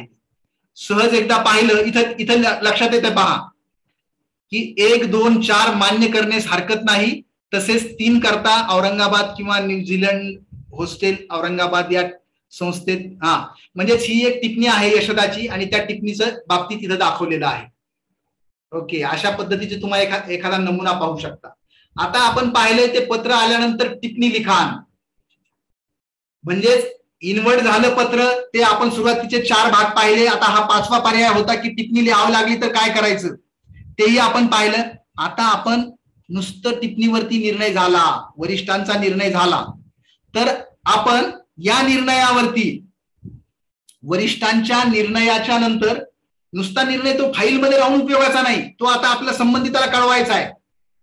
किंवा आपल्या ऑफिसमध्ये जे काही निर्णय होतात ते संबंधिताला कळवायचेत, वरिष्ठ कार्यालयाला कळवायचेत, कनिष्ठांना कळवायचेत. आणि त्यासाठी कुठल्याही ऑफिसेसमध्ये अशा पद्धतीचे पत्र व्यवहार आपल्याला करावे लागतात. ते पत्राचे प्रकार आहेत 10. शासकीय पत्राचे प्रकार 10. ते पत्र आपण पाहणार आहोत. कुठलं पत्र कुठं वापरलं जातं ते सुद्धा आपण इथं पाहणार आहोत, त्याचे नमुने सुद्धा पाहणार आहोत. ओके. पहिलं पत्र आहे साधं पत्र. साधं पत्र कुणाला लिहिलं जातं, कुठल्याही कार्यालयातून एखाद्या खाजगी व्यक्तीला लिहायचं असेल, एखाद्या संस्थेला लिहायचं असेल, लोकसेवा आयोग किंवा एखादे लोकप्रतिनिधी आहेत, मग ते खासदार, आमदार, जिल्हा परिषद अध्यक्ष, सदस्य, सरपंच, पंच कुणीही असतील, त्यांना लोकायुक्त किंवा केंद्र शासनाला जर लिहायचं असेल तर साधं पत्र लिहितो आपण. त्याच्यावरती खाली कार्यालय प्रमुखाची स्वाक्षरी असते. त्यानंतर संबंधितास प्रत, संबंधितास आपण त्याच्या प्रती देतो. आणि या साध्या पत्राची जी भाषा असते, कृपया आपले काही प्रश्न असतील तर आपण सर्वात शेवटी घेऊया, कारण आपण जर आता लगेच प्रश्न घेतले तर त्यांनी अडचण निर्माण होईल. आपण सर्वात शेवटी तुमचे काही प्रश्न असतील तर ते घेऊया. कृपया ते बाजूला लिहून ठेवा, चॅट बॉक्स मध्ये टाकू नका. पत्राची जी भाषा आहे ती ABC, पत्राची भाषा कशी असावी आपल्या ड्राफ्टची, तर ABC हा लक्षात ठेवायचा. ए म्हणजे काय, म्हणजेच अचूक असली पाहिजे, संक्षिप्त असली पाहिजे आणि सुस्पष्ट, म्हणजेच ॲक्युरेट आणि ब्रीफ आणि क्लिअरिटी, अशा पद्धतीनं ही भाषा असली पाहिजे. त्याची कालमर्यादा, आता साधं पत्र कसं, तर एकदम सिंपल, या उजव्या साईडला ते कुठल्या ऑफिसने पाठवलंय, इथं आपण प्रति म्हणून करतोय, विषय टाकतो आणि सर्वात शेवटी आपला विश्वास म्हणून लिहितो. हे एकदम साधं पत्र. हे साधं पत्र कुणाला लिहिलं जातंय, परत एकदा मी पाठीमागे येतोय, खाजगी व्यक्ती, संस्था, लोकसेवा आयोग, लोकप्रतिनिधी, लोकायुक्त, केंद्र शासन यांना जर पाठवायचं असेल तर हे या पत्राचा हा नमुना, एकदम सिंपल पत्र. ओके. ज्ञापन, आता ज्ञापन म्हटलं की आपल्याला फक्त तो मेमो माहिती आहे की मेमो मिळाला की आपण त्याला ज्ञापन म्हणतो, पण ज्ञापन हे 2 गोष्टीसाठी वापरलं जातं आणि ते आहे, पहिलं आहे की औपचारिक आदेश व मंजुरी कळवण्यासाठी. आपल्या ऑफिसमध्ये एखादा आदेश जर झाला, एखादा निर्णय झाला, तो निर्णय जर संबंधितांना कळवायचा असेल तर त्यासाठी सुद्धा ज्ञापन हा पत्रकाचा प्रकार वापरला जातो. औपचारिक आदेश किंवा मंजुरी कळवण्यासाठी आणि दुसरं खुलासा मागवण्यासाठी, आपण ज्याला मेमो म्हणतो ना, की एखाद्या कर्मचाऱ्याचा खुलासा मागवण्यासाठी, या दोन्ही गोष्टीसाठी ज्ञापन वापरलं जातं. विषय मध्यभागी लिहिलेला असतो. अर्धशासकीय पत्रांना उत्तरे देताना अथवा माहितीचे संकलन करताना याचा वापर केला जात नाही. ओके, अर्धशासकीय पत्र आपण पाहणार आहोत, त्यापूर्वी आपण हे ज्ञापन पाहूया कसं. हे पहा, ज्ञापन क्रमांक या ठिकाणी आपल्या राईट साईडला वरच्या भागामध्ये आपण आपल्या ऑफिसचं नाव आणि ज्ञापन क्रमांक टाकतो. विषय लिहितो आपण संगणक संच पुरवण्याबाबत, म्हणजेच एखाद्या कनिष्ठ कार्यालयाने विचारलंय की आम्हाला संगणकाचे संच पुरवा किंवा आम्हाला एखादी स्टेशनरी पुरवा, आणि आपलं वरिष्ठ कार्यालय त्याच्यावरती निर्णय कळवतं, तर तो निर्णय कळवण्यासाठी हा ज्ञापनाचा नमुना वापरलेला आहे. ज्ञापनाचा नमुना म्हणजे एखादी गोष्ट कनिष्ठ कार्यालयाला कळवण्यासाठी हा ज्ञापनाचा नमुना. दुसरा आहे मेमो, कारणे दाखवा नोटीस आपण जी म्हणतो ना, त्याच्यामध्ये सुद्धा याच पद्धतीचा ज्ञापनाचा नमुना वापरला जातो. आपल्यावरती कारवाई का करण्यात येऊ नये, अमुक अमुक असं झालं होतं आणि यावरती आपला खुलासा सादर करण्यात यावा, याला सुद्धा आपण ज्ञापन म्हणतोय. आता तिसरा प्रकार जो आहे तो परिपत्रक. परिपत्रक हे कशासाठी वापरलं जातं, तर विविध कार्यालयाकडून एकाच प्रकारची माहिती सर्व कार्यालयाकडून जर आपल्याला संकलित करायची असेल तर त्याला आपण परिपत्रक म्हणतो. परिपत्रक म्हणजे काय, की त्या परिपत्रकावरती आम्हाला उत्तर नकोय की परिपत्रक तुम्हाला मिळालं का नाही मिळालं, हे उत्तर काहीच नकोय. परिपत्रक हे थोडक्यात ब्रॉडकास्टिंग आहे. ब्रॉडकास्टिंग म्हणजे काय, जसं आपल्या रेडिओवरून संदेश प्रक्षेपित केले जातात, ती किती लोकांनी ऐकली पाहिली याच्याशी काही घेणं देणं नाही.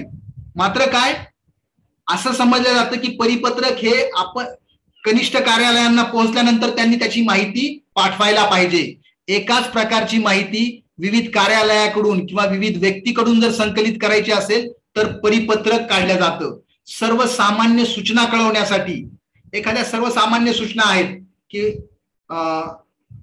31 मार्च रोजीची मत्ता व दायित्व प्रमाणपत्रे सर्व अधिकारी कर्मचाऱ्यांनी या तारखेपर्यंत सादर करण्यात यावी, म्हणजे ही सर्वसामान्य सूचना आहे. ही कळवण्यासाठी इंडिव्हिज्युअल कुणाला पत्र लिहायची गरज नाही. परिपत्रक काढलं की ते सर्वांपर्यंत पाठवता येतं. असं कुणी म्हणू शकत नाही की अरे मला माझ्या कार्यालय प्रमुखांनी इंडिव्हिज्युअल थोडंच कळवलंय, ते तर परिपत्रक होतंय, असं म्हणता येणार नाही. तर परिपत्रक हे सर्वांसाठी एकत्रित काही सूचना कळवायच्या किंवा काही माहिती मागवायची असेल तर आपण हे परिपत्रक काढू शकतो. परिपत्रकाचा हे पहा, आता आपल्याला महाराष्ट्र शासनाची जी वेबसाईट आहे त्या वेबसाईट वरती आपण जर गेलो, एज्युकेशन डिपार्टमेंट जर आपण शोधलं, तिथं आपला हे सारे नमुने पाहायला मिळतील. शासन निर्णय कसा असतो, परिपत्रक कसं असतं, त्यानंतर अधिसूचना कशी असते, ते सारे नमुने आपल्याला पाहायला मिळतील. आता शासन निर्णय हा सुद्धा एक पत्राचा प्रकारच आहे. शासन निर्णय हा फक्त शासन स्तरावरूनच निर्गमित होतो. महाराष्ट्र शासनाचे जेवढे विभाग आहेत तिथूनच शासनाच्या योजनांना आणि निर्णयांना या ठिकाणी मान्यता दिली जाते मंजुरी दिली जाते आणि मग ते सर्व विभागांना कळवले जातात. याच्यामध्ये पार्श्वभूमी नमूद केलेली असते की हा शासन निर्णय का निर्गमित करण्यात येत आहे, अशी सुरुवातीला एक पार्श्वभूमी असते त्या शासन निर्णयाची आणि तो मंत्रालयीन स्तरावरच काढला जातो. मंत्रिमंडळाचा जो काही निर्णय होतो तो निर्णय शासन निर्णयाद्वारे खाली संबंधित डिपार्टमेंटला कळवला जातो. याच्यामध्ये सुद्धा भाषा अचूक, संक्षिप्त आणि सुस्पष्ट असते. संबंधित विभागाचा अनौपचारिक संदर्भ आणि क्रमांक नमूद केलेला असतो. आता हा अनौपचारिक संदर्भ नावाचं पत्र आपल्याला पुढे पाहायला मिळणारच आहे, पण तरीही तुम्हाला ते आता इथंच सांगतो. शासन निर्णयामध्ये एखादा शासन निर्णय असा असतो की समजा एखादा शासन निर्णय शिक्षण विभागाने निर्गमित केलाय, परंतु तो शासन निर्णय निर्गमित करताना तिथं आर्थिक बाबी जर असतील तर त्या शासन निर्णयामध्ये खाली एक वाक्य असतं की सदरचा शासन निर्णय वित्त विभागाच्या अनौपचारिक संदर्भ क्रमांक अमुक अमुक अन्वये निर्गमित करण्यात येत आहे. म्हणजेच काय, हा शासन निर्णय तयार करताना एक अनौपचारिक संदर्भाचं एक पत्र संबंधित फायनान्स डिपार्टमेंटला पाठवलं जातं. तो अनौपचारिक संदर्भाचं पत्र असतं ते, तो अनौपचारिक संदर्भाचा नमुना असतो. त्याच्यामध्ये पत्र पाठवलं जातं की आम्हाला अशा अशा पद्धतीचा शासन निर्णय निर्गमित करायचा आहे, त्याच्यासाठी एवढी एवढी आर्थिक बाबी एवढ्या एवढ्या गोष्टी लागणार आहेत आणि त्याला आपण मान्यता द्यावी. मग वित्त विभाग त्या अनौपचारिक संदर्भावरती मान्यता देतं आणि शासन निर्णयानुसार तो शासन निर्णय संबंधित डिपार्टमेंटला कळवला जातो. तिथं मात्र अनौपचारिक संदर्भाचा क्रमांक नमूद केलेला असतो. त्यानंतर शासन निर्णयामध्ये काही आवश्यक त्या दुरुस्त्या करायच्या असतील तर शुद्धीपत्रक सुद्धा काढल्या जातं. आणि हा जो शासन निर्णय असतात ते प्रत्येक ऑफिसेसमध्ये स्थायी आदेश संचिका म्हणजे एक फाईल असते. जेव्हा आपण 6 बंडल सिस्टीम पाहणार आहोत पुढे गेल्यानंतर, त्या 6 बंडल सिस्टीम मधल्या एक बंडल किंवा एक कप्पा तो असतो शासन निर्णय किंवा स्थायी आदेश संचिकेचा. शासन निर्णय, परिपत्रक, कायदा, नियम याचे जेवढे काही पुस्तकं आहेत किंवा जेवढे काही अभिलेख आहेत ते म्हणजे स्थायी आदेश संचिकेत ठेवली जातात. ज्याला आपण जे आपले 6 बंडल सिस्टीमचं आपल्याला पुढे येईल त्यावेळेस तुमच्या लक्षात येईल. मात्र इथं लक्षात ठेवायचंय की शासन निर्णय हा कुठल्याही ऑफिसेसमध्ये कायम स्वरूपी जतन करायचा आहे. हे अभिलेख अप्रकारचं वर्गीकरण आहे. शासन निर्णय हा अप्रकारचा आहे. ते शेवटी अ ब क काय आहे ते आपण पाहणार आहोत. इथं मात्र एवढं तूर्त लक्षात ठेवावं. हा आहे पहा शासन निर्णय, मत्ता व दायित्व यांची वार्षिक विवरणपत्रे सादर करण्याबाबत हा अशा पद्धतीचा शासन निर्णय आहे. हा कुठल्या विभागाचा आहे? सामान्य प्रशासन विभागाचा हा शासन निर्णय आहे. याच्यामध्ये कुठेतरी अनौपचारिक संदर्भ याच्यामध्ये नाही. या शासन निर्णयात काही हरकत नाही. अधिसूचना, आता ही अधिसूचना सुद्धा कुठं राज्यपालांच्या आदेशानुसार व नावाने अधिनियमाच्या उपबंधाखाली काढली जाते. ही अधिसूचना सुद्धा मंत्रालय पातळीवरतीच काढली जाते. राजपत्रात शासकीय मुद्रणालयामार्फत प्रसिद्धी दिली जाते. विधी आणि न्याय विभागाच्या सल्ल्याने काढणे आवश्यक आहे. याच्यावरती उपसचिव किंवा त्यापेक्षा वरिष्ठ दर्जाचा अधिकारी काढू शकतो अधिसूचना. हा अधिसूचनेचा एक नमुना आहे. सामान्य प्रशासन विभाग, महाराष्ट्र शासनाची कार्यनियमावली, हे जे काय एकदा तुम्ही नजरेखालून घालू शकता. अर्धशासकीय पत्र काय असतं ते पाहूया आपण. महत्वाच्या विषयाकडे वैयक्तिक लक्ष वेधण्यासाठी याचा उपयोग केला जातो. महत्वाचा विषय आहे म्हणजे समजा आता उदाहरणार्थ संचालक कार्यालयामधून शिक्षणाधिकारी कार्यालयामध्ये वारंवार पत्र व्यवहार केलेला आहे की अमुक अमुक माहिती पाठवा. मात्र एकदा पत्र व्यवहार केलाय, स्मरणपत्र पाठवलंय, दुसरं स्मरणपत्र पाठवलंय, तरी ती माहिती येत नाही प्रलंबित माहिती मागवण्यासाठी. मग जे वरिष्ठ अधिकारी जे आहेत ते काय करतात, ते आपल्या कनिष्ठ अधिकाऱ्याला पत्र लिहितात. हे पत्र समकक्ष किंवा अधीनस्थ अधिकाऱ्याला लिहितात. आपल्या समकक्ष अधिकाऱ्याला सुद्धा हे पत्र लिहिता येतं. म्हणजेच एक संचालक आपल्या समकक्ष दुसऱ्या संचालकांना लिहू शकतात किंवा आपल्या कनिष्ठांना लिहिता येतं, अधीनस्थ अधिकाऱ्यांना. आता याच्यामध्ये काय, आपण पाहूया याचा नमुना कसा असतो ते. इथं तुमच्या लक्षात येईल पहा, या ठिकाणी कुठल्या विभागाचं पत्र आहे ते उजव्या साईडला वरच्या बाजूला वरती असतंय. हे सामान्य प्रशासन विभाग, मंत्रालय, मुंबई. इथं जो कोणी पत्र लिहितोय ना त्याचं नाव असते अ.ब. पाटील उपसचिव. हे पत्र लिहिताय, सॉरी, अ.ब. पाटील यांना पत्र लिहिलं जातं. आणि एक मिनिट, सॉरी माझ्याकडनं गडबड झाली. जे पत्र लिहितात ते अ.ब. पाटील उपसचिव. विषय काय? ज्येष्ठता सूची करता नवीन सूत्रे.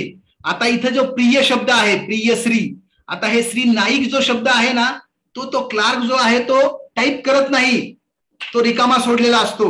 आणि अ.ब. पाटील काय करतात? आपल्या कनिष्ठ अधिकाऱ्यांना प्रिय लिहितात, प्रिय श्री अमुक अमुक. आणि मग त्याच्यामध्ये लिहिलं असतं की असं असं तुम्हाला मागितलेलं होतं, तुम्ही ती माहिती मागवली नाही, आणि मग शेवटी ही माहिती तुम्ही पाठवाल अशी अपेक्षा करतो, शुभेच्छा, आणि आपला स्नेहांकित अ.ब. पाटील. म्हणजे हे अर्धशासकीय पत्र म्हणजे आपण एकदम स्नेहाने ते पत्र लिहितोय. प्रत्यक्षात काय होतंय, हे पत्र म्हणजेच संबंधितांनी दखल घेतली नाही, माहिती मागवलेली होती, त्या माहिती त्यांची दखल घेतलेली नाही, म्हणून थोडक्यात हे काय आहे, आपण ज्याला शाल जोडी म्हणतो त्याची तशी भाषा असते. त्या अधिकाऱ्याला काय म्हणायचंय? प्रिय म्हणायचंय, आदरणीय प्रिय म्हणतोय आपण, आणि खाली स्नेहांकित म्हणतोय, आणि त्याच्यामध्ये कारवाई केली जाईल वगैरे असं काहीही न म्हणता काय की अशी अशी माहिती मागवली होती, ती माहिती आपल्याकडून आलेली नाही, आणि आपण या पत्रानंतर ती माहिती म्हणजे समक्ष आपण त्या माहिती पाठवण्यासाठी पाठपुरावा कराल अशी अपेक्षा व्यक्त करतो, आणि तुम्हाला शुभेच्छा. अशा पद्धतीनं हे अर्धशासकीय पत्र. हे पत्राचा नमुना सुद्धा तुम्ही पाहू शकता, आपल्या ऑफिसेसमध्ये कुठेतरी सापडतील. आता हा कार्यालयीन आदेश, पत्राचा पुढचा प्रकार कार्यालयीन आदेश. कार्यालयाच्या अंतर्गत कामाविषयीचा आदेश. आपल्या ऑफिसेसमध्ये जर एखाद्याची नेमणूक या विभागातून त्या विभागात करायची असेल, एखाद्या अधिकाऱ्याची, कर्मचाऱ्याची नेमणूक करायची असेल किंवा कार्याची विभागणी करायची असेल, त्यासाठी आपण हा कार्यालयीन आदेश, म्हणजेच काय, फक्त आपल्या ऑफिस पुरता मर्यादित आहे, अधीनस्थ कार्यालयांना सूचना किंवा आदेश कळवण्यासाठी. हे पहा, या ठिकाणी असा कार्यालयीन आदेश. इथं आपल्याला ते फार छोट्या अक्षरात आहे त्याच्यामुळे दिसत नाही, पण आपण ते पाहू शकतो. एक अंदाज यावा म्हणून प्रसिद्धी पत्रक शेवटचा प्रकार आहे आपल्या पत्रव्यवहाराचा.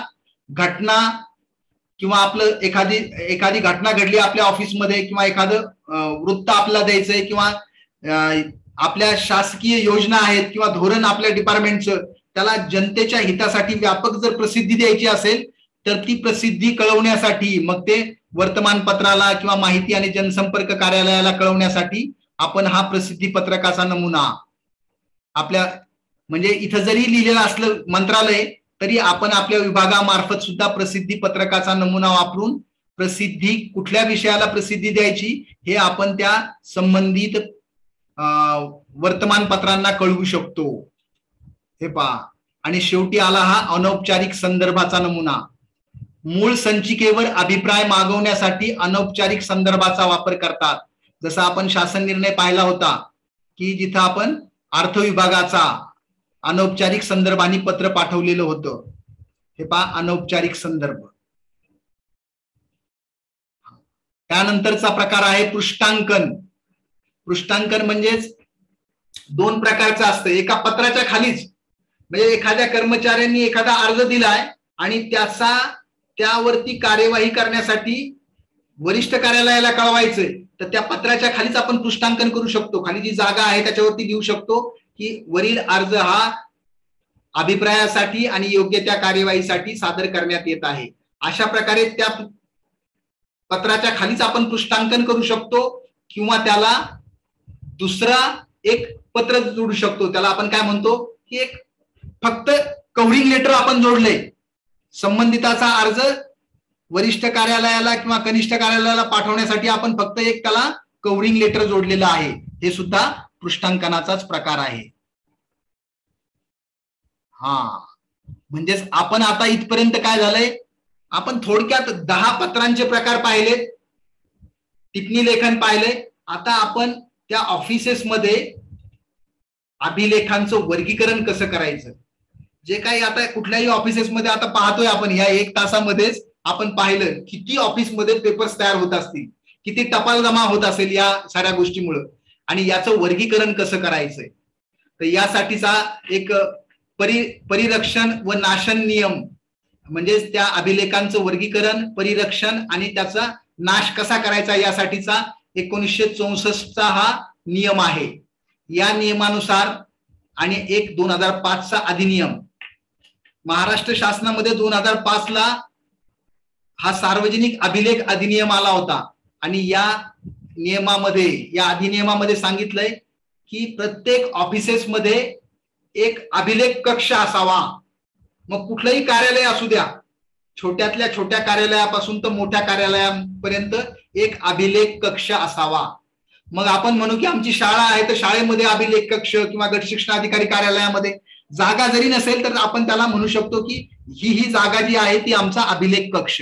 प्रत्येक ऑफिसेसमध्ये एक अभिलेख कक्ष असावा आणि शाखा प्रमुखापेक्षा कमी नसणारा, म्हणजे शाखा प्रमुख म्हणजे काय, OS दर्जाचा, कार्यालयीन अधीक्षक दर्जाचा जो अधिकारी आहे त्याच्यापेक्षा कमी दर्जाचा अधिकारी नको, तर OS दर्जाचा अधिकारी तिथं अभिलेख कक्षाचा प्रमुख असला पाहिजे. त्याचे आदेश आपण काढू शकतो, कार्यालयीन आदेश, की अमुक अमुक व्यक्ती कार्यालय अधीक्षक यांच्याकडे अभिलेख कक्षाचे प्रमुख हा कार्यभार सोपवण्यात येत आहे.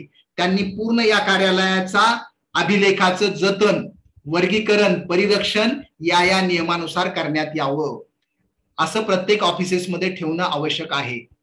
वर्गीकरण प्रत्येक विभागाने त्याच्या गरजेनुसार कालावधी ठरवावा. हे जे 3 नंबरचा जो मुद्दा आहे त्याच्यावरती मात्र आपल्याला इंटरव्ह्यू साठी तयारी करायची आहे. इथं सांगितलंय की महाराष्ट्र शासनाच्या प्रत्येक विभागानं त्यांच्या गरजेप्रमाणे त्यांच्या विभागात जे काय अभिलेख तयार होतात त्याचं वर्गीकरण ठरवावं. म्हणजे शिक्षण विभागामध्ये बरेचसे पेपर्स तयार होतात, डॉक्युमेंट्स तयार होतात, त्याचं वर्गीकरण शिक्षण विभागाने ठरवावं की कुठला पेपर किती दिवस ठेवला पाहिजे.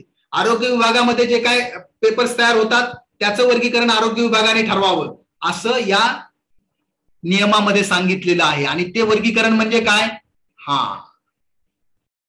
आता हे अभिलेखाचं वर्गीकरण काय असतं, अ, ब, क, क1 आणि ड अशा पद्धतीचे हे 5 प्रकारचं वर्गीकरण.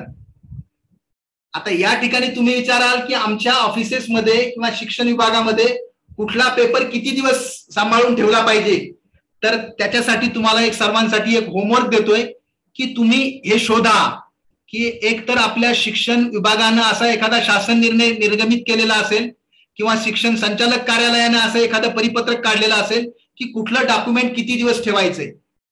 मात्र हा नियम सांगतो की अ प्रकारचं जे डॉक्युमेंट आहे ते जर आपल्याला अभिलेख कक्षामध्ये ठेवायचं असेल तर त्याला लाल कलरच्या कपड्यामध्ये बांधून ठेवायचंय आणि ते कायमस्वरूपी जतन करायचंय. म्हणजे आपण जर असं व्यवस्थित पाहिलं, लाल, हिरवा, पिवळा, पांढरा, अ, ब, क1 आणि ड. लाल म्हणजे जो अप्रकारचं जे डॉक्युमेंट आहे ते कायमस्वरूपी जतन करायचंय. आता माझ्या माहितीप्रमाणे एज्युकेशन डिपार्टमेंटमध्ये कायमस्वरूपी डॉक्युमेंट कोणतं असेल तर आपलं शाळा प्रवेश निर्गम उतारा हे कायमस्वरूपी डॉक्युमेंट आहे. अशा प्रकारचे कोणते कोणते डॉक्युमेंट आहेत की जे कायमस्वरूपी जतन करायचे, ते लाल कापडामध्ये बांधून त्या अभिलेख कक्षामध्ये ठेवायचे. त्यानंतर ब प्रकारचं जे डॉक्युमेंट आहे ते हिरव्या कापडामध्ये जतन करून ठेवायचे. त्याची मुदत आहे 30 वर्ष. प्रत्येक विभागाने त्यांच्या विभागामध्ये कोणतं डॉक्युमेंट अ, ब, क आणि क1 आणि ड दर्जाचा आहे याची सूची निश्चित केलेली आहे.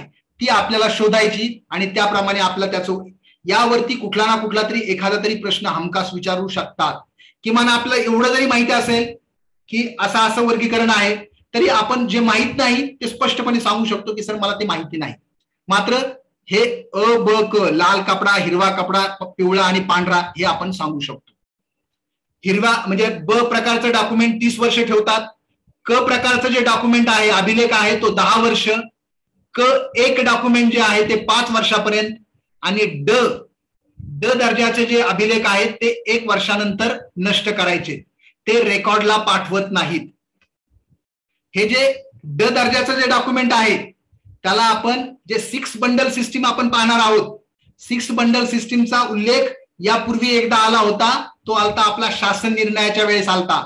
त्या 6 बंडल मधला एक बंडल जो आहे तो आहे शासन निर्णय, कायद्याची पुस्तकं, परिपत्रक, शासन निर्णय, नियम, हे सारे जे काय गोष्टी आहेत ज्या आपल्याला सिस्टीम मध्ये टिप्पणी लिहिताना किंवा कुठलाही निर्णय घेताना उपयोगाला येतात, त्याचा संदर्भ आलता शासन निर्णयाचा. ते आहे 6 बंडल मधला एक बंडल.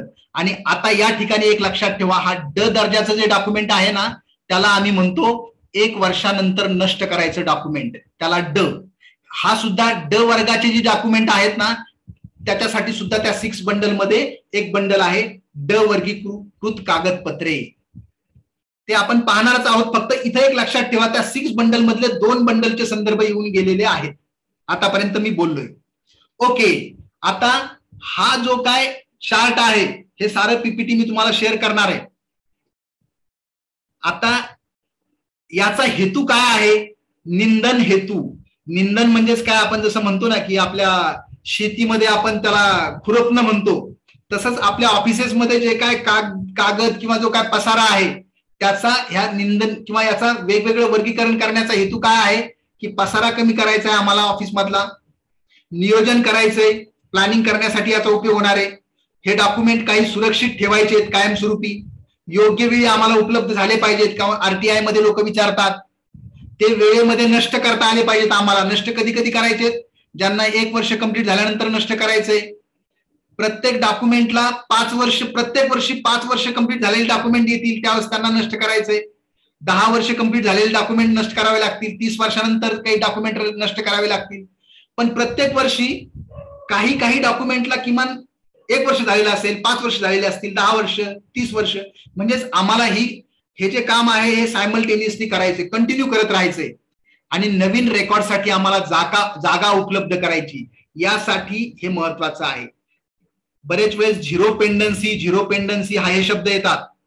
तर झिरो पेंडन्सीचा संबंध हा पूर्णतः अभिलेख व्यवस्थापनाशी आहे. अभिलेख व्यवस्थापनाशी संबंधित आहे झिरो पेंडन्सी. ओके, आपण या निंदनच पाहूया.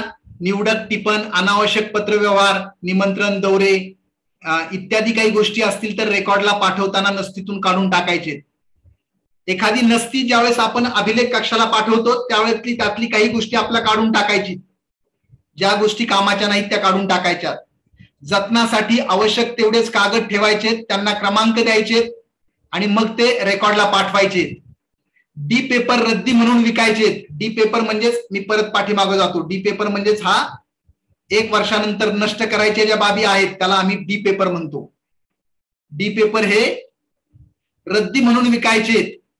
गोपनीय पत्र व्यवहार असेल तर फाडून टाकायचा आहे. फाडून टाकल्यानंतर त्याचा लगदा करायचा आहे. लगदा म्हणजेच काय, रिसायकल करायचंय, म्हणजे ते परत यूज होऊ शकतं.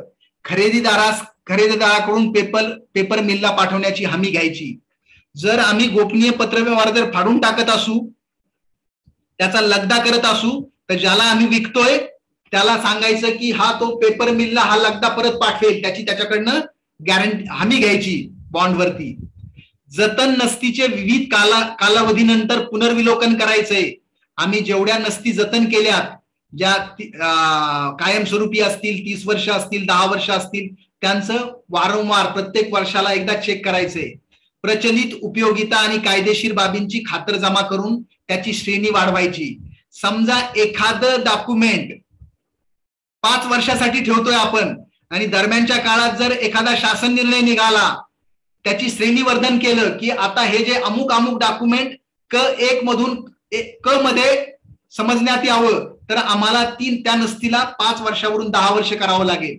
असा एखादा शासन निर्णय आला की अमुक अमुक प्रकारचं डॉक्युमेंट 10 वर्षावरून 30 वर्ष त्याचा कार्यकाल करण्यात येत आहे, तर मग आपल्याला त्या पद्धतीनं त्याचं पुनर्विलोकन करायचं, त्याची श्रेणी वाढवून घ्यायची.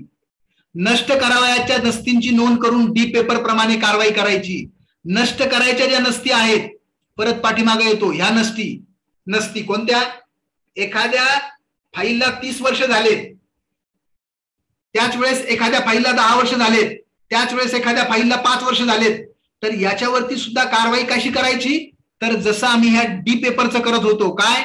एक तर त्याला फाडून टाका, फाडून टाकल्यानंतर त्याचा लगदा तयार करा, किंवा अशा व्यक्तीला ते विका की तो त्या कागदांना फाडून टाकेल, त्याचा लगदा तयार करेल आणि तो पेपर मिलला पाठवेल, असं या कायद्यात सांगितलेलं आहे. ओके. रेकॉर्ड रूम कशी असावी? खेळती हवा, कीटकनाशकांचा वापर, अग्निशमन यंत्रणा, अभिलेख भिंतींना चिकटणार नाही त्याची अशी रॅकची रचना. आपली जी रॅक असतात, जसं आपण लायब्ररीमध्ये पाहतो की पुस्तकं भिंतीला चिकटू नयेत म्हणून थोडस पुढं रॅक आणलेलं असतं. रेकॉर्ड रूम मध्ये खाद्यपदार्थ घेऊन जाऊ नये, रेकॉर्ड रूम मध्ये जेवणाची व्यवस्था नको. कर्मचारी अधिकारी यांच्या जबाबदाऱ्या: प्राप्त अभिलेख श्रेणीप्रमाणे जतन करायचे, सुलभ मांडणी करायची, वेळोवेळी आढावा घ्यायचा आहे, मागणीनुसार विभागांना परत पाठवायचे, योग्य रंगाचे रुमाल आणि लेबल लावायचे. योग्य रंगाचा रुमाल आणि लेबल हे आपल्यासाठी महत्वाचं आहे. कोणता रंग कोणत्या अभिलेखाला वापरायचा आहे ते आपल्यासाठी खूप महत्वाचं आहे. त्या नसतीच्या अभिलेख नसतीचं जे काय आहे म्हणजे अभिलेख विभाग जो आहे तिथं सुद्धा आम्हाला नोंदवही ठेवायची. कोणती नसती कधी आली, कुणाला आम्ही परत पाठवली. इथपर्यंत आपण पोहोचलो. आता आपण जाऊया 6 बंडल सिस्टीम.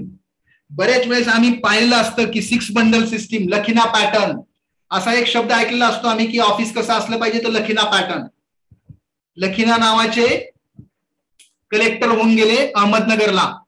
अहमदनगर जिल्ह्यामध्ये लखिना नावाचे जिल्हाधिकारी असताना त्यांनी हा पॅटर्न सुरू केला. परंतु हा पॅटर्न असा नावावरून वगैरे आपला खूप क्लिष्ट वाटतो.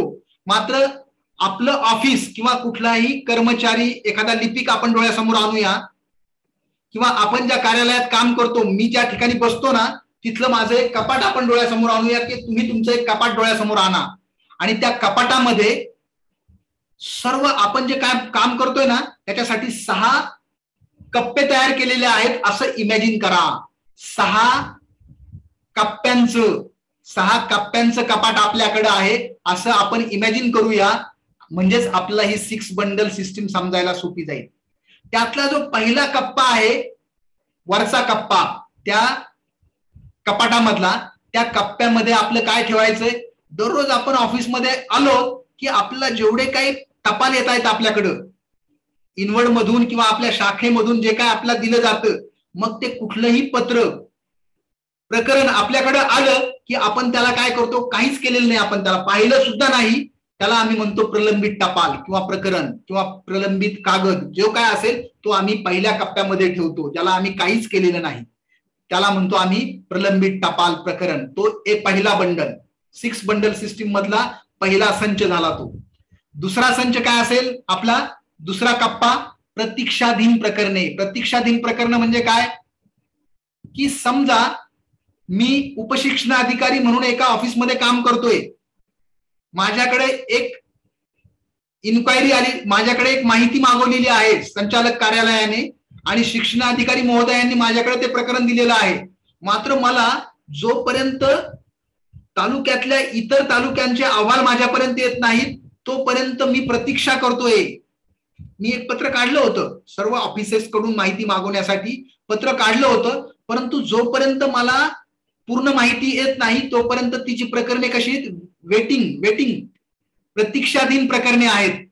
म्हणून ती माझ्या दुसऱ्या कप्प्यामध्ये आहे. दुसऱ्या कप्प्यामध्ये सारी प्रतीक्षाधीन. मी काहीच करू शकत नाही, जोपर्यंत माहिती येत नाही तोपर्यंत मला काहीच करता येत नाही. मग मी काय करू शकतो? फक्त स्मरणपत्र देऊ शकतो प्रतीक्षाधीन प्रकरणावरती. अरे मी तुम्हाला म्हटलं होतं 8 दिवसापूर्वी माहिती पाठवा, या तारखेपर्यंत माहिती पाठवा, या लोकांची माहिती आली, या लोकांची माहिती आलेली नाही, त्यांना स्मरणपत्र देणं, एवढंच काम मला करता येऊ शकतं. म्हणून आम्ही काय करतो? प्रतीक्षाधीन प्रकरण दुसऱ्या कप्प्यामध्ये ठेवतो. तिसरा कप्पा काय आहे? नियतकालिक आणि नोंदवह्या. नियतकालिक म्हणजे काय? की असं इमॅजिन करा की कुठल्याही ऑफिसेसमध्ये किंवा कुठल्याही अधिकाऱ्याकडे, कर्मचाऱ्याकडे असं एक ठरलेलं असतं की दररोज आपल्याला काय काम करावं लागतं, दर आठवड्याला काय काम करावं लागतं, प्रत्येक महिन्याला काय काम करावं लागतं. पंधरवाड्याला काय काम करावं लागतं, 3 महिन्यानंतर कोणती कामं करावी लागतात, 6 महिन्याला कोणती कामं असतात, वार्षिक कोणती कामं असतात. काही कामं अशी ठरलेलीच असतात. त्या ठरलेल्या कामासाठी त्याला आम्ही म्हणतो नियतकालिक, म्हणजे ठराविक पिरियड नंतर आम्हाला ते कामं करावीच लागतात. त्याची नोंदवही असतं. त्याची नोंदवह्या हे 8 दिवसाला जी कामं करायची त्याची नोंदवही, पंधरवाड्यातली कामं करायची त्याची नोंदवही, महिन्याला जी कामं करायची त्याची नोंदवही, त्रैमासिक, अर्ध म्हणजे 6 माही, 1 वर्षाला, अशा पद्धतीचा हा तिसरा कप्पा असेल. म्हणजे आमच्याकडून ऑफिस मधलं कुठलीही गोष्ट विसरणार नाही. आता आम्ही तिसऱ्या कप्प्यामध्ये फक्त 1-2 मिनिटं जर दिले आम्ही ऑफिसमध्ये की माझ्या तिसऱ्या कप्प्यामध्ये काय काय गोष्टी आहेत गड्या, मला या आठवड्यात करायला पाहिजे होते, या पंधरवाड्यात करायला पाहिजे होते, त्या रजिस्टर्स फक्त पाहिले की लक्षात येऊन जातं. म्हणून हा तिसरा कप्पा, त्याला आम्ही नियतकालिका आणि नोंदवह्या म्हणतो. चौथा कप्पा आहे स्थायी आदेश संचिका. आता आपल्या कपाटामधला चौथा कप्पा येतोय स्थायी आदेश संचिका. स्थायी आदेश म्हणजेच काय, ज्या बाबी कायमस्वरूपी आम्हाला आमच्या दररोजचे निर्णय घेण्यासाठी, टिप्पणी लिहिण्यासाठी, म्हणजे त्याच्यामध्ये आपल्या डिपार्टमेंटचे कायदे असतील, एज्युकेशन डिपार्टमेंटशी संबंधित कायदे असतील, कायद्यांची पुस्तकं येतील त्याच्यानंतर नियमांची पुस्तकं येतील, त्यानंतर विविध प्रकारचे शासन निर्णयाच्या फाईल असतील. शासन निर्णय निघाला माझ्या डिपार्टमेंटचा किंवा माझ्या विभागाशी संबंधित, मी ज्या शाखेचं काम करतो त्या शाखेशी संबंधित काही शासन निर्णय असतील तर ते सारे त्या शासन निर्णय मी त्या फाईलला लावेल. त्यानंतर काही परिपत्रक असतील तर परिपत्रक. अशा पद्धतीचा हा चौथा कप्पा म्हणजे माझा सर्वात महत्वाचा आहे. तो कायमस्वरूपी असेल. स्थायी आदेश संचिका, चौथ्या कप्प्यामधल्या कुठल्याही गोष्टी मी अभिलेख कक्षात पाठवत नाही. कुठल्याही गोष्टी मी अभिलेख कक्षात पाठवत नाही, त्या तिथंच राहणार आहेत कायम. 5 नंबरचा कप्पा असेल अभिलेख कक्षात पाठवण्याच्या संचिका. 5 नंबरचा जो माझ्या कपाटाचा कप्पा आहे तो आहे अभिलेख कक्षात पाठवण्याच्या संचिका. त्या कोणत्या पाठवणार, जिथं काही प्रतीक्षाधीन प्रकरण होते माझे 2 नंबरच्या कपाटामध्ये, जर मला सर्व माहिती आली, त्याच्यावरती जर मी पूर्ण निर्णय घेतला, कारवाई केली, संबंधित माहिती पाठवून दिली, ती फाईल पूर्ण झाली, तर ती कुठे जाईल, 5 नंबरच्या कप्प्यामध्ये जाईल. आता कारण ती प्रतीक्षाधीन प्रकरणामध्ये होती 2 नंबरला, तिला मी उचलेला, आता त्याच्यावरती काम झालंय आणि तिला 5 नंबरच्या कप्प्यामध्ये ठेवील की मला काही दिवसानंतर त्याला अभिलेख कक्षात पाठवायचंय, म्हणून ती 5 नंबरच्या कप्प्यामध्ये जाईल. आणि 6 नंबरचा कप्पा कोणता आहे, 6चा येण्याच्या अगोदर आता आपण पाहूया 5 मध्येच. मग ती जी फाईल आहे ती फाईल आपल्याला कुठं पाठवायची ते आम्ही कशावरून ठरवणार आहोत, अ, ब, क आणि क1. आता माझी जी फाईल आहे ती कुठली आहे, अ प्रकारच्या डॉक्युमेंटची आहे का, ब आहे का, क आहे का, क1 आहे, हे मी ठरवेल आणि हे ठरवून मी त्याला अभिलेख कक्षामध्ये पाठवून देईल. आता 6 नंबर मध्ये काय होईल, जे डी पेपर्स आहेत, डी पेपर्स म्हणजेच काय, 1 वर्षापर्यंत ज्या गोष्टी मला ठेवायच्या त्या खाली 6 नंबरच्या माझ्या कप्प्यामध्ये ठेवलेल्या असतील. आणि यामुळे काय होतं, आपलं पूर्ण नियंत्रण आपल्या कामावरती राहतं. ही जी 6 बंडल सिस्टीम आहे ती आपण आपल्या स्वतःच्या पर्सनल गोष्टीसाठी सुद्धा यूज करू शकतो.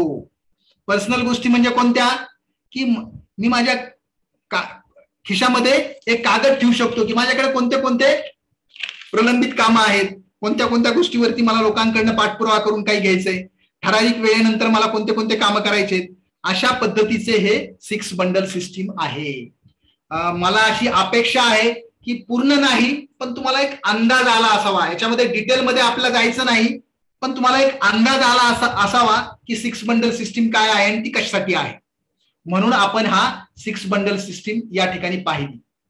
आता आपण एक गोष्ट आणखीन पाहणार आहोत, दप्तर दिरंगाईस प्रतिबंध. 2005 ला तो कायदा आला होता, ज्यावेळेस हा अभिलेख व्यवस्थापनाचा कायदा होता, त्याच वेळेस दप्तर दिरंगाईचा एक कायदा आला 2005 लाच. म्हणजे 2005 ला दप्तर दिरंगाईचा कायदा, त्यासोबतच आपला बदल्याचा अधिनियम आहे त्यावेळेसचाच, आणि अभिलेखाचा कायदा. मग या दप्तर दिरंगाईस जर प्रतिबंध करायचा असेल आपल्या ऑफिसमध्ये, तर काय करायचंय, प्रत्येक कर्मचाऱ्यानं किंवा प्रत्येक विभागानं किमान 12 संदर्भ रोज निकाली काढले पाहिजेत. 12 संदर्भ हा कायदा सांगतो की प्रत्येक कर्मचाऱ्याने 12 प्रकरणावरती कार्यवाही केलेली पाहिजे. आता 12 प्रकरण म्हणजे काय, जर एखादं पत्र आपल्याकडे आलं, ते पत्र इन्व्हर्ट झालेलं आहे म्हणजे त्याला इन्व्हर्टचा क्रमांक पडलेला आहे. जर असं एखादं पत्र असेल ते फक्त आपण आलं आणि त्याला नुसतं फाईल जरी ठेवलं तरी हा कायदा सांगतो की तुम्ही एक संदर्भ क्लिअर केला, त्या दिवसामध्ये तुम्ही एक काम केलं, असं हा कायदा सांगतो. म्हणजे किती सोपं आहे की फक्त आलेलं पत्र, इन्व्हर्ट झालेलं पत्र जर फक्त फाईल करायचं असेल तरी एक संदर्भ क्लिअर झाला, असं हा कायदा सांगतो. ओके, दुसरं काय असू शकतं आपल्याकडं की एखादं पत्र आलंय आणि त्या पत्रावरती आपण संबंधिताकडून माहिती मागवली आणि त्याच्यावरती निर्णय घेऊन त्याला क्लिअर केलं, म्हणजेच तो संदर्भ क्लिअर झाला असा त्याचा अर्थ होतो. इथं मात्र वेळ लागू शकतो. अशा पद्धतीचे किमान 12 संदर्भ एका व्यक्तीनं क्लिअर केले पाहिजेत. आता मी सुरुवातीला म्हटलं होतं की एखाद्या ऑफिसचा वर्कलोड जर काढायचा असेल तर किती पत्र इन झाले, किती लोक काम करतायत, ते जर पाहिलं तर लक्षात येतं की त्या ऑफिसचा वर्कलोड किती आहे. मात्र आम्ही त्या पद्धतीने जर पाहिलं तर एका व्यक्तीला एका दिवसाला 12 संदर्भ क्लिअर करण्यासाठी येतात का, हे सुद्धा आपल्याला त्याच्यावरून काढता येऊ शकतं. की खरंच आमच्या ऑफिसमध्ये जर 25 लोक काम करत असतील, वर्ग 1 ते वर्ग 4 पर्यंतचे, तर तेवढ्या 25 गुणिले 12 एवढे तरी पत्र आमच्याकडे डेली येतात का, तर त्याचं उत्तर आहे नाही.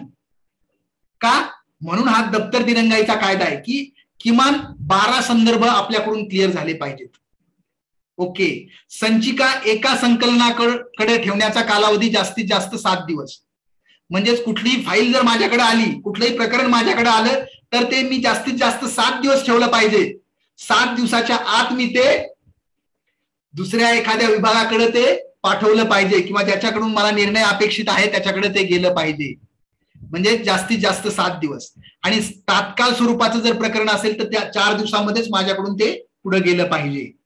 संचिकेचा प्रवासाचा जो कालावधी आहे, जी नसती आहे, ती एकाच विभागात जर असल्यास, समजा उदाहरणार्थ मंत्रालयातलं शिक्षण विभाग आहे, तर शिक्षण विभागात जर ती नसतीची वर जर कारवाई व्हायची असेल तर ती 45 दिवसात कार्यवाही झाली पाहिजे. एकाच विभागात असल्यास जास्तीत जास्त 45 दिवसात त्याच्यावरती पूर्ण निर्णय झाला पाहिजे. आणि दुसऱ्या विभागासोबत जर निर्णय घ्यायचा असेल तर आणखीन एखादा महिना, 1 महिना एक्स्ट्रा. संचिकेचे टप्पे जास्तीत जास्त 2 असले पाहिजेत. पण बरेच वेळेस काय होतं, आपल्या संचिकेचे टप्पे 4-5 होतात. म्हणजे जो टिप्पणी लिहितो त्याच्यानंतर मध्ये जास्तीत जास्त 2 टप्पे आणि तिसऱ्या टप्प्याला लगेच निर्णय झालेला असला पाहिजे. म्हणजेच आम्हाला इथं काय करायला पाहिजे, पॉवर डेलिगेशन केले पाहिजेत आमच्या ऑफिसमध्ये की कुठलीही संचिका जास्तीत जास्त 3 टप्प्यामध्ये तिचा निर्णय झाला पाहिजे, असं हा दप्तर दिरंगाईचा कायदा सांगतोय. ओके, आपण या सत्रामध्ये काय ठरवलं होतं, या सत्रात आपण काय पाहिलं ते पाहूया. लोक प्रशासन आणि कार्यालयीन व्यवस्थापनाचं तत्व काय आहे ते आपण पाहिलंय. कार्यालयीन व्यवस्थापनाची आवश्यकता कशासाठी आहे, कारण आपल्याला नकळत असा प्रश्न येऊ शकतो की आपण फक्त शिक्षण म्हणजे विद्यार्थ्यांना शिकवायचं का कागद जमा करायचे. बरेच वेळेस तर फार फक्त पेपर्स मागवले जातात, मग हे बरोबर आहे का. जसं मी तुम्हाला मागच्या वेळेस सांगितलं की मला प्रश्न विचारला होता की समोरच्या पॅनल मेंबरने मला असं एकदम विचारलं, अरे तुम्ही पोलीस डिपार्टमेंट मधून एज्युकेशन डिपार्टमेंट मध्ये जात आहे, तर पोलीस डिपार्टमेंट मध्ये काय हे नसतं आहे ना, फॅमिली लाईफ नसतं, खूप वाईट डिपार्टमेंट असतं आहे ना.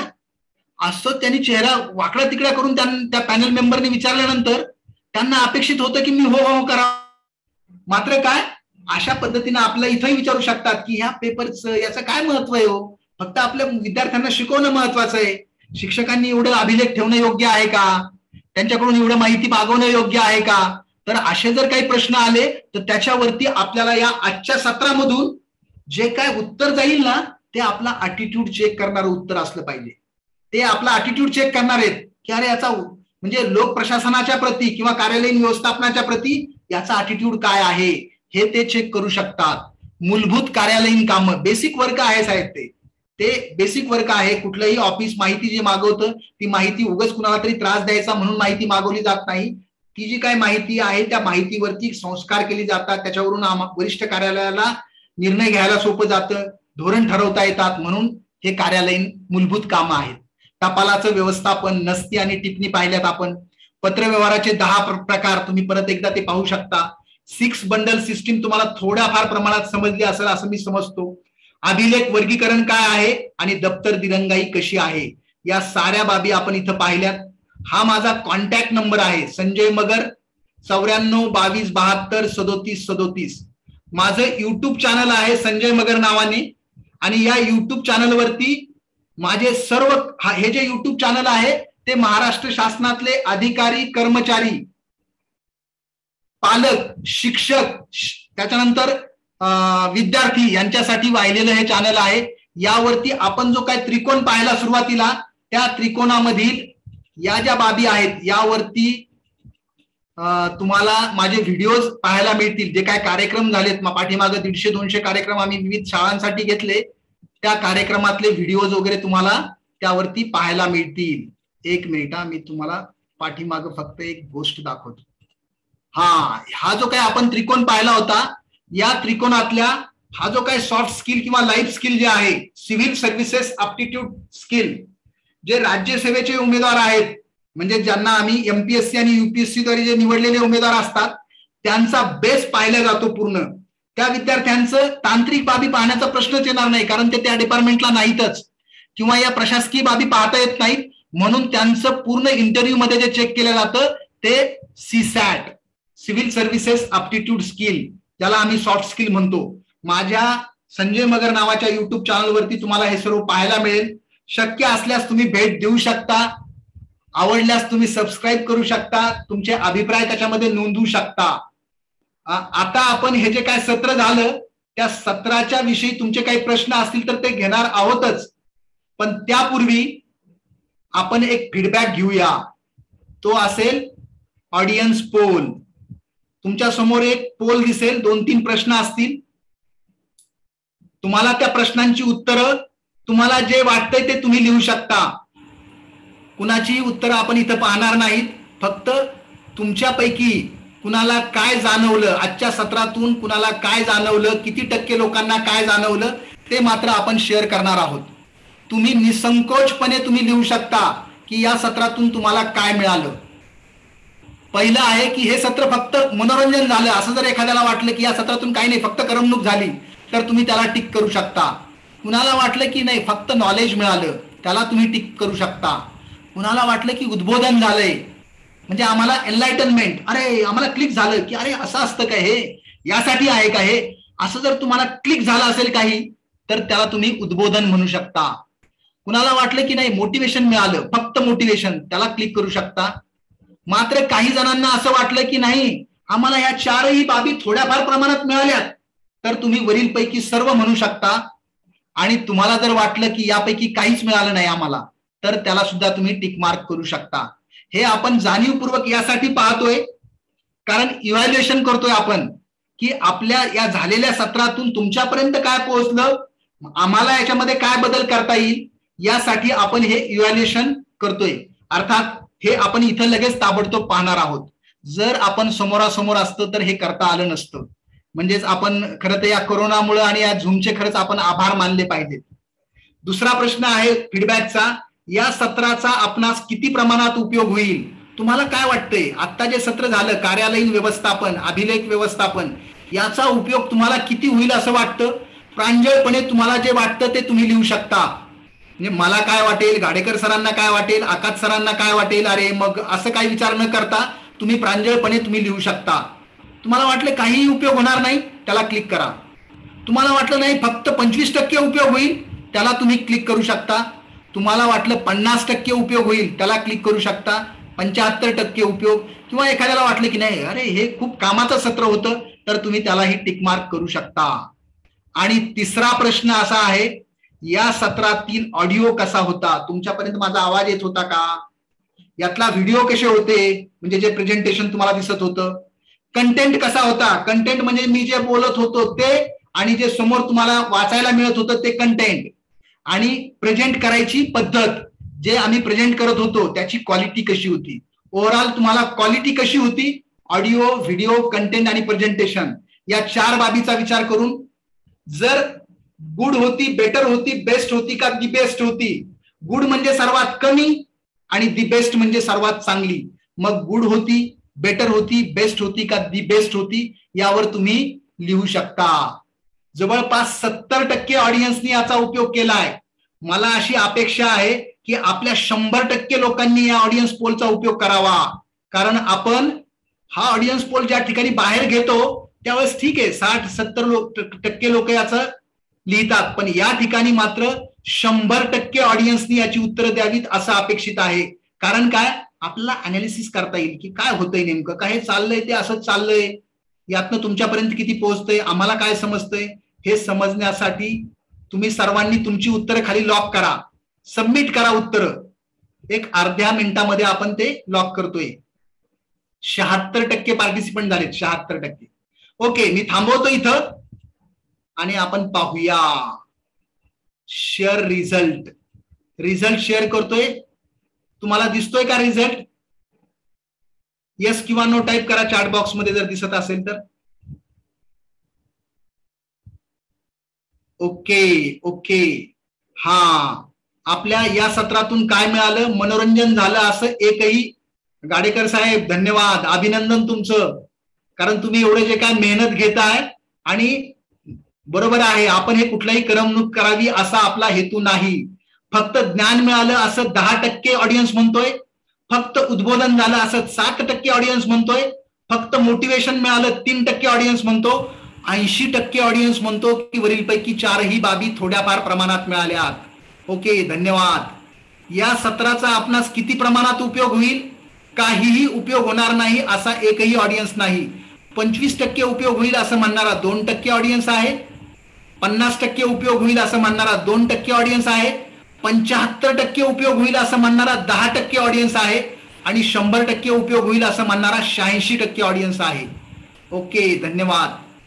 आणि तिसऱ्या प्रश्नामध्ये क्वालिटी, ऑडिओ व्हिडिओ कंटेंट आणि प्रेझेंटेशनची क्वालिटी 2% ऑडियन्स म्हणतो गुड होतं, 3% ऑडियन्स म्हणतो बेटर होतं, 29% ऑडियन्स म्हणतो बेस्ट होतं, आणि 66% ऑडियन्स म्हणतो दी बेस्ट होतं.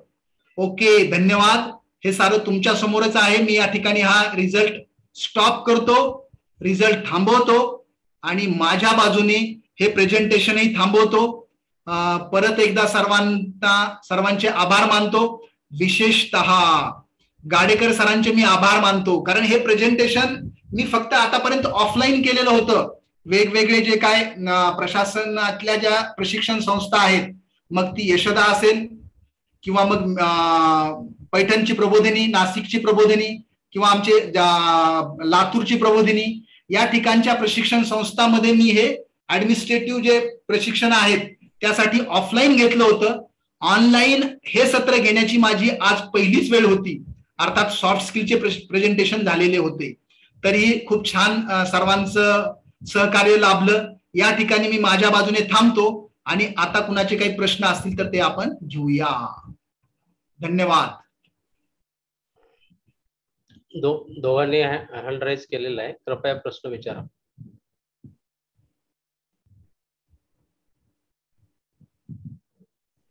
हॅलो, नमस्कार सर. नमस्कार. नमस्कार सर, बोला. सर्वात प्रथम गाडेकर साहेबांचं आज अतिशय हार्दिक हार्दिक अभिनंदन की जरग साहेबांचं आणि सुनील मगर साहेबांचं अतिशय अनमोल. मी काहीच केलं नाही. जरग साहेब आणि ऑर्गनाइज आपण केलं सर, ऑर्गनाइज आपण केलेलं आहे.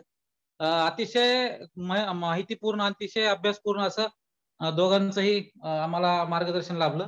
मला आता मगर साहेबांना विचारायचंय की दप्तर दिरंगाई कायद्यानुसार तर आपल्या वेळेची मर्यादा प्रत्येक टपालावर काम करण्यासाठीची ठरवून दिलेली आहे.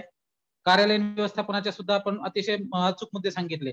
परंतु त्यामध्ये आता जो 2015चा लोकसेवा हक्क अध्यादेश आहे आणि त्याच्यानुसार 4 जानेवारी 2016चं जे पत्र आहे, ज्यामध्ये विविध परीक्षा मंडळांनी कोणकोणत्या मुदतीमध्ये कार्यवाही करावी, आणि आजचं जे आज ज्याची खऱ्या अर्थानं रुजवात झालेली आहे 1 मेला, की शिक्षण विभागाचं जे सेवा हमी कायदा किंवा सेवा हमीचा जे अध्यादेश जाहीर झालेला आहे, याच्यामध्ये जी मुदत कमी असेल तीच आपल्याला लागू होईल ना सर दप्तर दिरंगाईसाठी?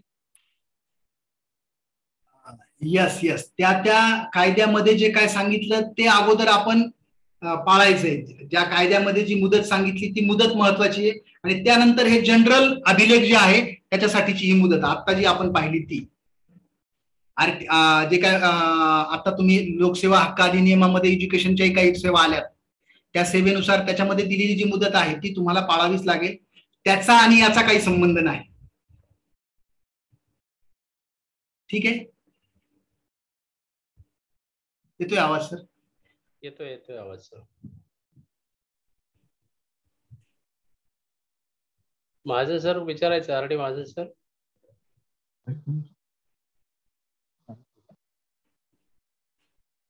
महाळकर साहेब सर नमस्कार. नमस्कार. हा साहेब नमस्कार. आरडी महाजन बोलतोय. बोला महाजन सर बोला. मगर साहेब नमस्कार. नमस्कार सर. नमस्कार मगर साहेब. हा ते राजपत्राचे साधारण आणि असाधारण असे जे दोन प्रकार आहेत त्याविषयी थोडक्यात सांगा बरं प्लीज. सर, त्या साधारण आणि असाधारण राजपत्राच्या विषयी मला सांगता येणार नाही सर. थोडंसं पाहून मी तुम्हाला सांगेल नंतर, किंवा तुमच्यापैकी तुम्ही ते बाजूला कुठेतरी रजिस्टर मध्ये लिहून ठेवा की नेमकं साधारण राजपत्र काय आहे आणि असाधारण राजपत्र काय आहे. त्याच्यावरती मला सुद्धा पाहायला लागेल, मला नाही सांगता येत. Okay sir. ओके सर, काय हरकत नाही. ठीक आहे. ओके. प्रकाश महाळकर सर. सर नमस्कार सर. नमस्कार सर. नमस्कार सर. जे ए ग्रेडचे डॉक्युमेंट्स आहे अवर्ग, ते अतिशय महत्वाचे असतात आणि कायमस्वरूपी ठेवायचे असतात sir. Yes yes.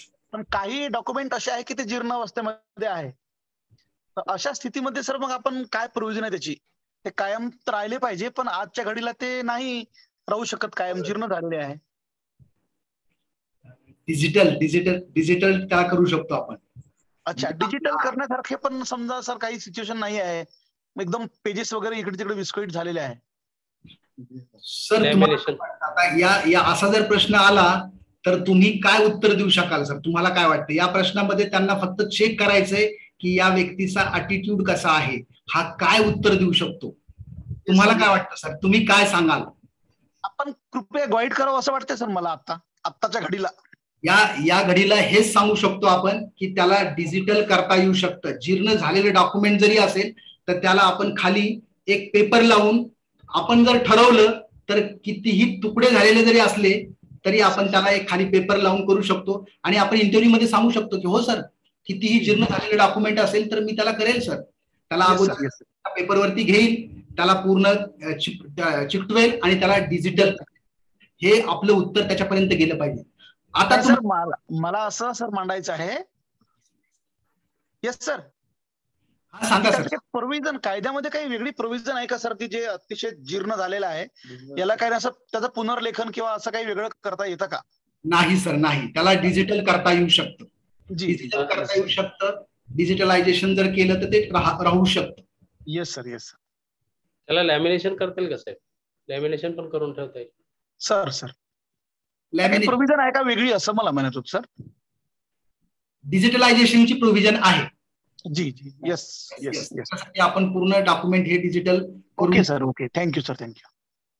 Gadekar sir विचारा. शंकरराव.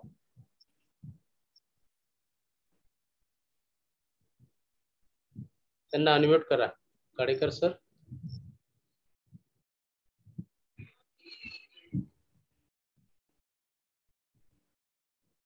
हा बोला सर.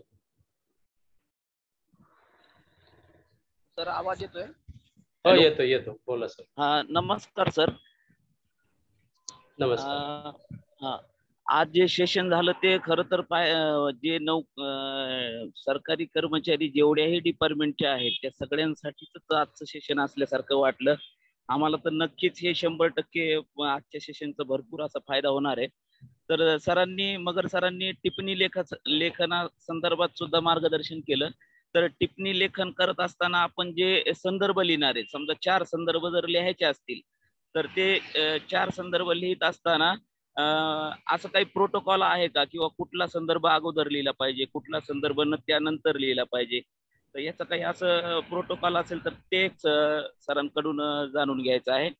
आणि त्याचबरोबर आणखी एक त्या अर्धशासकीय पत्रासंदर्भात की आता शक्यतो आपण वरिष्ठ पातळीवरच हे अर्धशासकीय पत्र आजपर्यंत पाहिलेले आहेत. समजा जिल्हाधिकारी साहेब खाली डेप्युटी सीओ साहेबांना लिहित असतील तर आपल्या गट शिक्षणाधिकारी कार्यालयाच्या खालच्या टप्प्यावर विस्तार अधिकारी, केंद्र प्रमुख, शाळा स्तरावर सुद्धा अशा पद्धतीचा अर्धशासकीय पत्रव्यवहार आपल्याला करता येईल का? आणि तो जर करायचा असेल तर किती आपण स्मरणपत्र दिलेले पाहिजेत त्या विषयाच्या अनुषंगानं, हे एक सरांना मला विचारायचं आहे. किमान आपण तीन वेळेस स्मरणपत्र दिल्यानंतर आपण एक अर्धशासकीय पत्र लिहू शकतो. आणि अर्धशासकीय पत्र लिहिताना फक्त त्या अर्धशासकीय पत्र हे अपवाद म्हणून लिहायचंय, म्हणजे त्याचा नियम नको व्हायला की उठसूट. आता आपल्याकडे तर बरेच वेळेस असं होतं की कुठलीच माहिती वेळेवर जात नाही किंवा काय नाही, म्हणून अर्धशासकीय पत्र हे महत्वाच्या गोष्टीकडे लक्ष वेधायचं असेल तर त्याच वेळेस लिहायला पाहिजे. आणि किमान त्याच्यावरती स्मरणपत्र दिले गेली पाहिजे, 2-3 वेळेस तरी स्मरणपत्र देऊनही आपल्याला ती माहिती मिळत नाही, त्यावेळेस आपण अर्धशासकीय पत्राचा उपयोग केला पाहिजे. शक्यतो फार कमी उपयोग होतो याचा, वरिष्ठ पातळीवरतीच याचा उपयोग होतो. ओके, धन्यवाद सर. आणि ते टिप्पणी लेखनासाठी संदर्भ जे आपण टाकणार आहेत त्याच्या संदर्भात, टिप्पणी लेखनामध्ये जर एकाच पत्रावरती 2-3 निर्णय होणार असतील तर जो निर्णय सहज शक्य आहे त्याला वरती आपण घेतोय, त्याच्यानंतरचा जो निर्णय होईल तो अशा पद्धतीने आपला अगोदर होणं अपेक्षित आहे, त्याच्यानंतर पुढचे निर्णय, त्या पद्धतीने आपण तो सिक्वेन्स घेऊ शकतो. असं काही नाही, त्यामध्ये आपण एक म्हणजे लॉजिक लावूनच ते करता येईल आपला. फक्त ते उलट व्हायला नको की अगोदरचा म्हणजे अगोदर जो निर्णय व्हायला पाहिजे त्याला आपण सर्वात शेवटी घेतोय, तर तसं नको व्हायला. सिक्वेन्सली जर झालं तर ते बरं होईल. ओके सर, ओके, धन्यवाद. आणखीन ह्या चर्चेच्या अनुषंगाने आणखी एक मला विचारावं असं वाटतं. समजा आता मी विस्तार अधिकारी आहे, आता मी विस्तार अधिकाऱ्यांनी गट शिक्षण अधिकाऱ्याला समजा पत्रव्यवहार केला, एखादं पत्र लिहिलेलं आहे, त्यांची प्रति गट शिक्षण अधिकारी या नावे, आणि त्याची माहितीसाठी प्रत मला गट विकास अधिकारी आणि शिक्षण अधिकारी प्राथमिक यांना पाठवता येऊ शकते का? हा एक माझा प्रश्न आहे. तर या संदर्भात सर थोडं मार्गदर्शन केलं तर बरोबर आहे. ते तर सिंपल आहे ना सर, एक साध्या पत्रातली एक माहिती, आपला माहिती विचारताना ज्यांच्याशी संबंध आहे त्यांना आपण एक कॉपी देऊ शकतो, ते किंवा कनिष्ठ असोत, त्यांच्याशी रिलेटेड असेल तर आपण देऊ शकतो, काहीच अडचण नाही त्याला. साध्या पत्रामध्ये एक वाक्य आलं होतं की संदर्भीय अधिकाऱ्यांना सुद्धा आपण एक कॉपी देऊ शकतो. Okay sir, okay okay. आणि याच प्रश्नाला जोडून आणखी शेवटचा प्रश्न, समजा मी एखाद्या विषयाच्या संदर्भात गट शिक्षण अधिकारी महोदयांना 4 पत्र पाठवलेले आहेत, 4 रिपोर्ट मी केलेले आहेत, आणि त्या अनुषंगानं माहितीसाठी प्रत सुद्धा वरिष्ठांना किंवा BDO साहेबांना पाठवलेली आहे.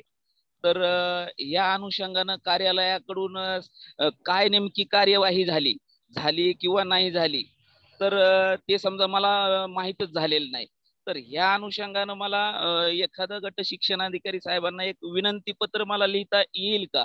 किंवा हे मी असं एक पत्र म्हणजे 4 वेळेस रिपोर्टिंग केलेलं आहे, त्या संदर्भात नेमकं कार्यालयाकडून काय कार्यवाही झाली, काय त्याची एक माहितीस्तव प्रत मला मिळावी, आणि असं विचारणा करून जर शेवटी ती मिळण्यासाठी विनंती केली तर ही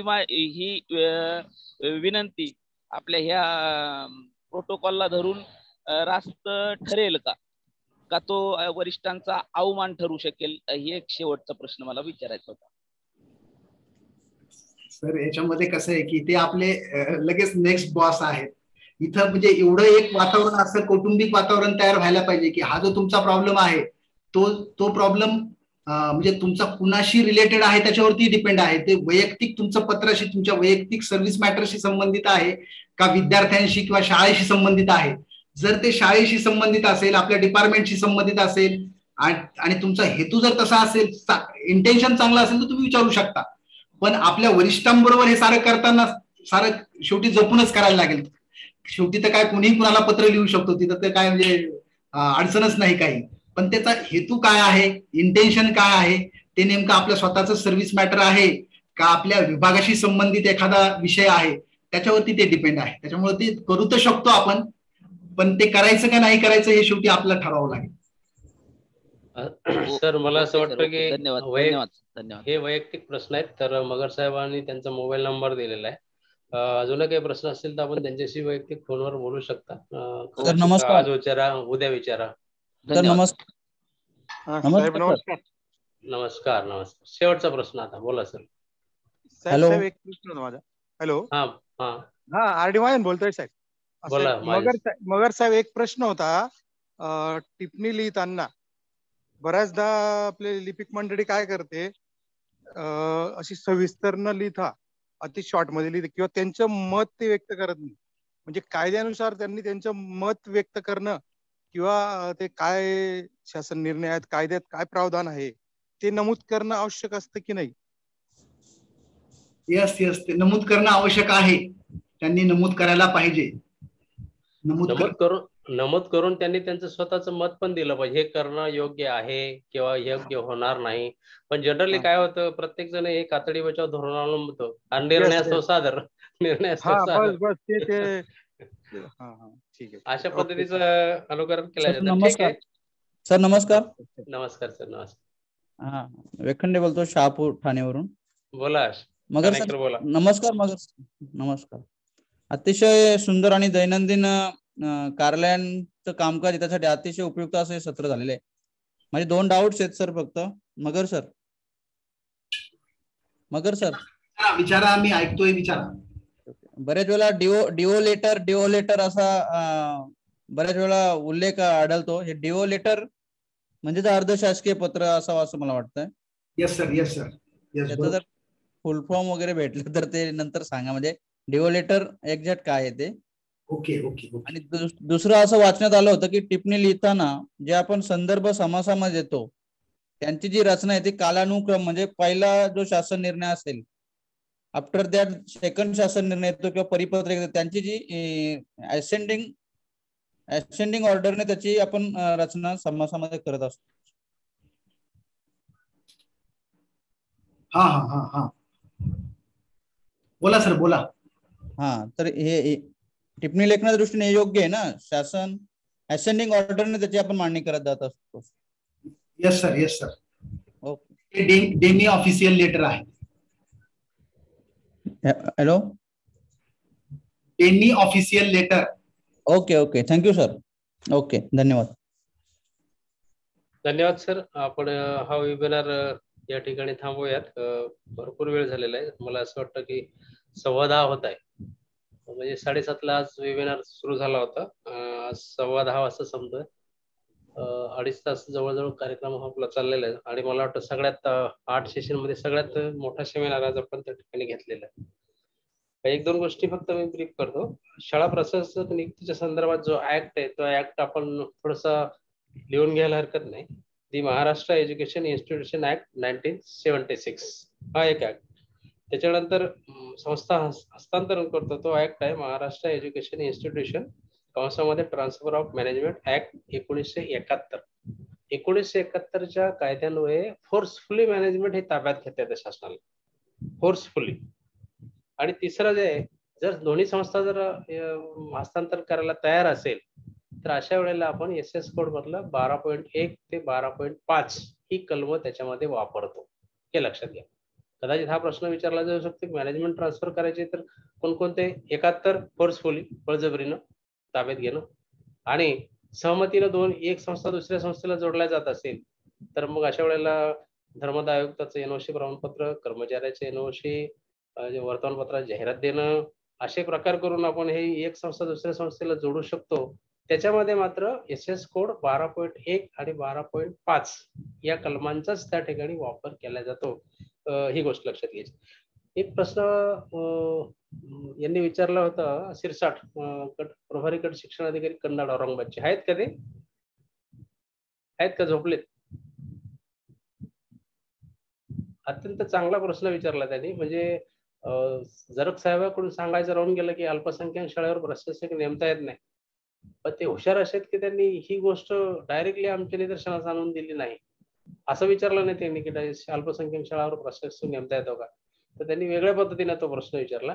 ही बाब लक्षात घ्यायची की अल्पसंख्याक शाळेवर प्रशासक नेमता येत नाही, परंतु ती शाळा मॅनेजमेंट म्हणजे फोर्सफुली सुद्धा ताब्यात घेता येते. शेवटचा पर्याय त्याच्यामध्ये प्रशासक हा मॅक्झिमम 5 वर्ष करता नेमता येतो. दरवर्षी पहिल्या वर्षी नेमायचा, जर त्याच्यामध्ये मॅनेजमेंटमध्ये जर सुधारणा वाटली तर दुसऱ्या वर्षी प्रशासक हटवता येतो. पण पहिल्या वर्षी नेमला, दुसऱ्या वर्षी नेमला, तिसऱ्या वर्षी नेमला, चौथ्या वर्षी नेमला, पाचव्या वर्षानंतर जास्त प्रशासक त्या ठिकाणी नेमता येत नाही. अल्पसंख्याक शाळा आपल्याला विचारला जाऊ शकते की अल्पसंख्याक शाळा म्हणजे काय? तर अल्पसंख्याक भाषिक अल्पसंख्याक आणि धार्मिक अल्पसंख्याक हे 2 प्रकार आहेत. धार्मिक अल्पसंख्याक कशाला म्हणायचं की ज्या मॅनेजमेंटमध्ये एका विशिष्ट धर्माचे 75% सदस्य आहेत त्याला धार्मिक अल्पसंख्याक संस्था असं म्हटलं जातं, किंवा त्या शाळेमध्ये जे विद्यार्थी आहेत ते 75% एका विशिष्ट समाजाचे आहेत तर त्यालाही धार्मिक संस्था म्हटलं जातं. याशिवाय भाषिक म्हणजे एखाद्या पर्टिक्युलर भाषा बोलणारे विद्यार्थी जर त्या ठिकाणी असतील त्या शाळेमध्ये तर त्याला भाषिक अल्पसंख्याक हा दर्जा प्राप्त होतो. पूर्वी हे अधिकार डेप्युटी डायरेक्टरला होते, एखाद्या मॅनेजमेंटला अल्पसंख्याक दर्जा द्यायची. ते अधिकार आता शासनानं स्वतःकडे घेतलेले आहेत आणि मंत्रालयातून त्याच्यामध्ये अशा प्रकारचे आदेश निघत असतात. हे 2-3 गोष्टी मला त्या ठिकाणी सांगाव्याशा वाटल्या. बऱ्याच वेळेला आपण खूप तयारी करून जातो, नॅशनल इंटरनॅशनल स्वरूपाच्या प्रश्नाची तयारी करून जातो, पण एखादा साधा प्रश्न आपल्याला सांगता येते आणि आपली त्याच्यावर दांडी उडून जाते. मागच्या वेळेला काय झालं की एका जणाला प्रश्न विचारला की तुमच्या खात्याचं नाव सांगा, तुमचं खात्याचं नाव काय? तर आपल्या खात्याचं नाव आहे शालेय शिक्षण व क्रीडा विभाग, हे आपल्या खात्याचं नाव आहे. पूर्वी आपल्या खात्याचं नाव शिक्षण विभाग व सेवा आयोजन विभाग अशा प्रकारचं आपल्या खात्याचं नाव होतं. ते आता बदलून अशा प्रकार झालेला आहे. केंद्राच्या बाबतीत असंच झालं. पूर्वी केंद्राचं जे शिक्षण खातं होतं त्याला शिक्षण खातंच म्हटलं जायचं. त्याच्यानंतर त्याचं MHRD मध्ये रूपांतर झालं, मनुष्यबळ विकास मंत्रालय. माझ्या 93च्या मुलाखतीमध्ये मला हा प्रश्न विचारला होता की त्याला मनुष्यबळ विकास मंत्रालय का म्हणतात? कारण त्या ठिकाणी मॅन पॉवर तयार केला जातो. त्याच्यानंतर आता वाचण्यात आलंय की त्याचं रूपांतर पुन्हा आता शिक्षण विभागात करण्याचं चालू आहे. अधिकृत मला त्याविषयी काही सांगता येणार नाही. ह्या छोट्या गोष्टी ज्या असतात त्याही खूप महत्वाच्या असतात आणि त्याची माहिती सुद्धा आपल्याला असण्याची गरज आहे. आजचा वेबिनार खूप मोठा झाला. सर्वांचे आभार मानून आजचा वेबिनार संपला असं जाहीर करतोय. उद्याही 7:30 वाजताच आपण उरलेल्या विषयासाठी वेबिनार घेऊ. त्याचं जी सूचना आहेत ती मी आपल्याला व्हॉट्सअपवर टाकतो. थँक्यू. सर्वांचे आभार. हा, आणि हे जे 2 ऍक्ट दिलेत, हे दोन्ही ऍक्ट जे दिलेले आहेत हे सर्व आपल्या तुम्हाला जी पुस्तिका आम्ही पुरवतोय त्या पुस्तिकेमध्ये ते दिलेले आहे. त्यामुळं तुम्हाला त्याचं कायमस्वरूपी लिटरेचर तुमच्याजवळ स्वतःजवळ राहणार आहे की ज्याचा उपयोग तुम्हाला नोकरीत असतानाही ज्यावेळेला निवड झाली त्यावेळेला तर होईलच, नाही निवड झाली तरी त्याचा उपयोग तुम्हाला आज रोजी होणारच आहे. जे आपले शिक्षक बांधव मुलाखतीला जाणार आहेत त्यांना विनंती राहील की तुम्हाला अधिकाधिक तयारी करावी लागेल. आमचे शिक्षण विस्तार अधिकारी बांधव या प्रोसेस मधून ऑलरेडी जात आहे, त्यामुळं कदाचित वेबिनार पेक्षाही जास्त माहिती त्यांना आहे हे मला माहिती आहे. कारण त्या प्रोसेसमध्ये जात आहे. बरेचसे विस्तार अधिकाऱ्याकडे आज गट शिक्षण अधिकारी पदाचा कार्यभार आहे. वेगवेगळ्या मीटिंग ते अटेंड करत असतात. आमच्यापेक्षाही ते अपडेट आहे. पण जे निवड शिक्षक होते, माध्यमिक शिक्षक किंवा प्राथमिक शिक्षक, तर त्यांना ह्या सर्व गोष्टी नवीन आहेत. त्यामुळे त्यांना अधिकाधिक तयारी या गोष्टीची करावी लागणार आहे. हे या निमित्तानं आपल्याला सांगायचं वाटतं. सर्वांना शुभरात्री. थँक्यू.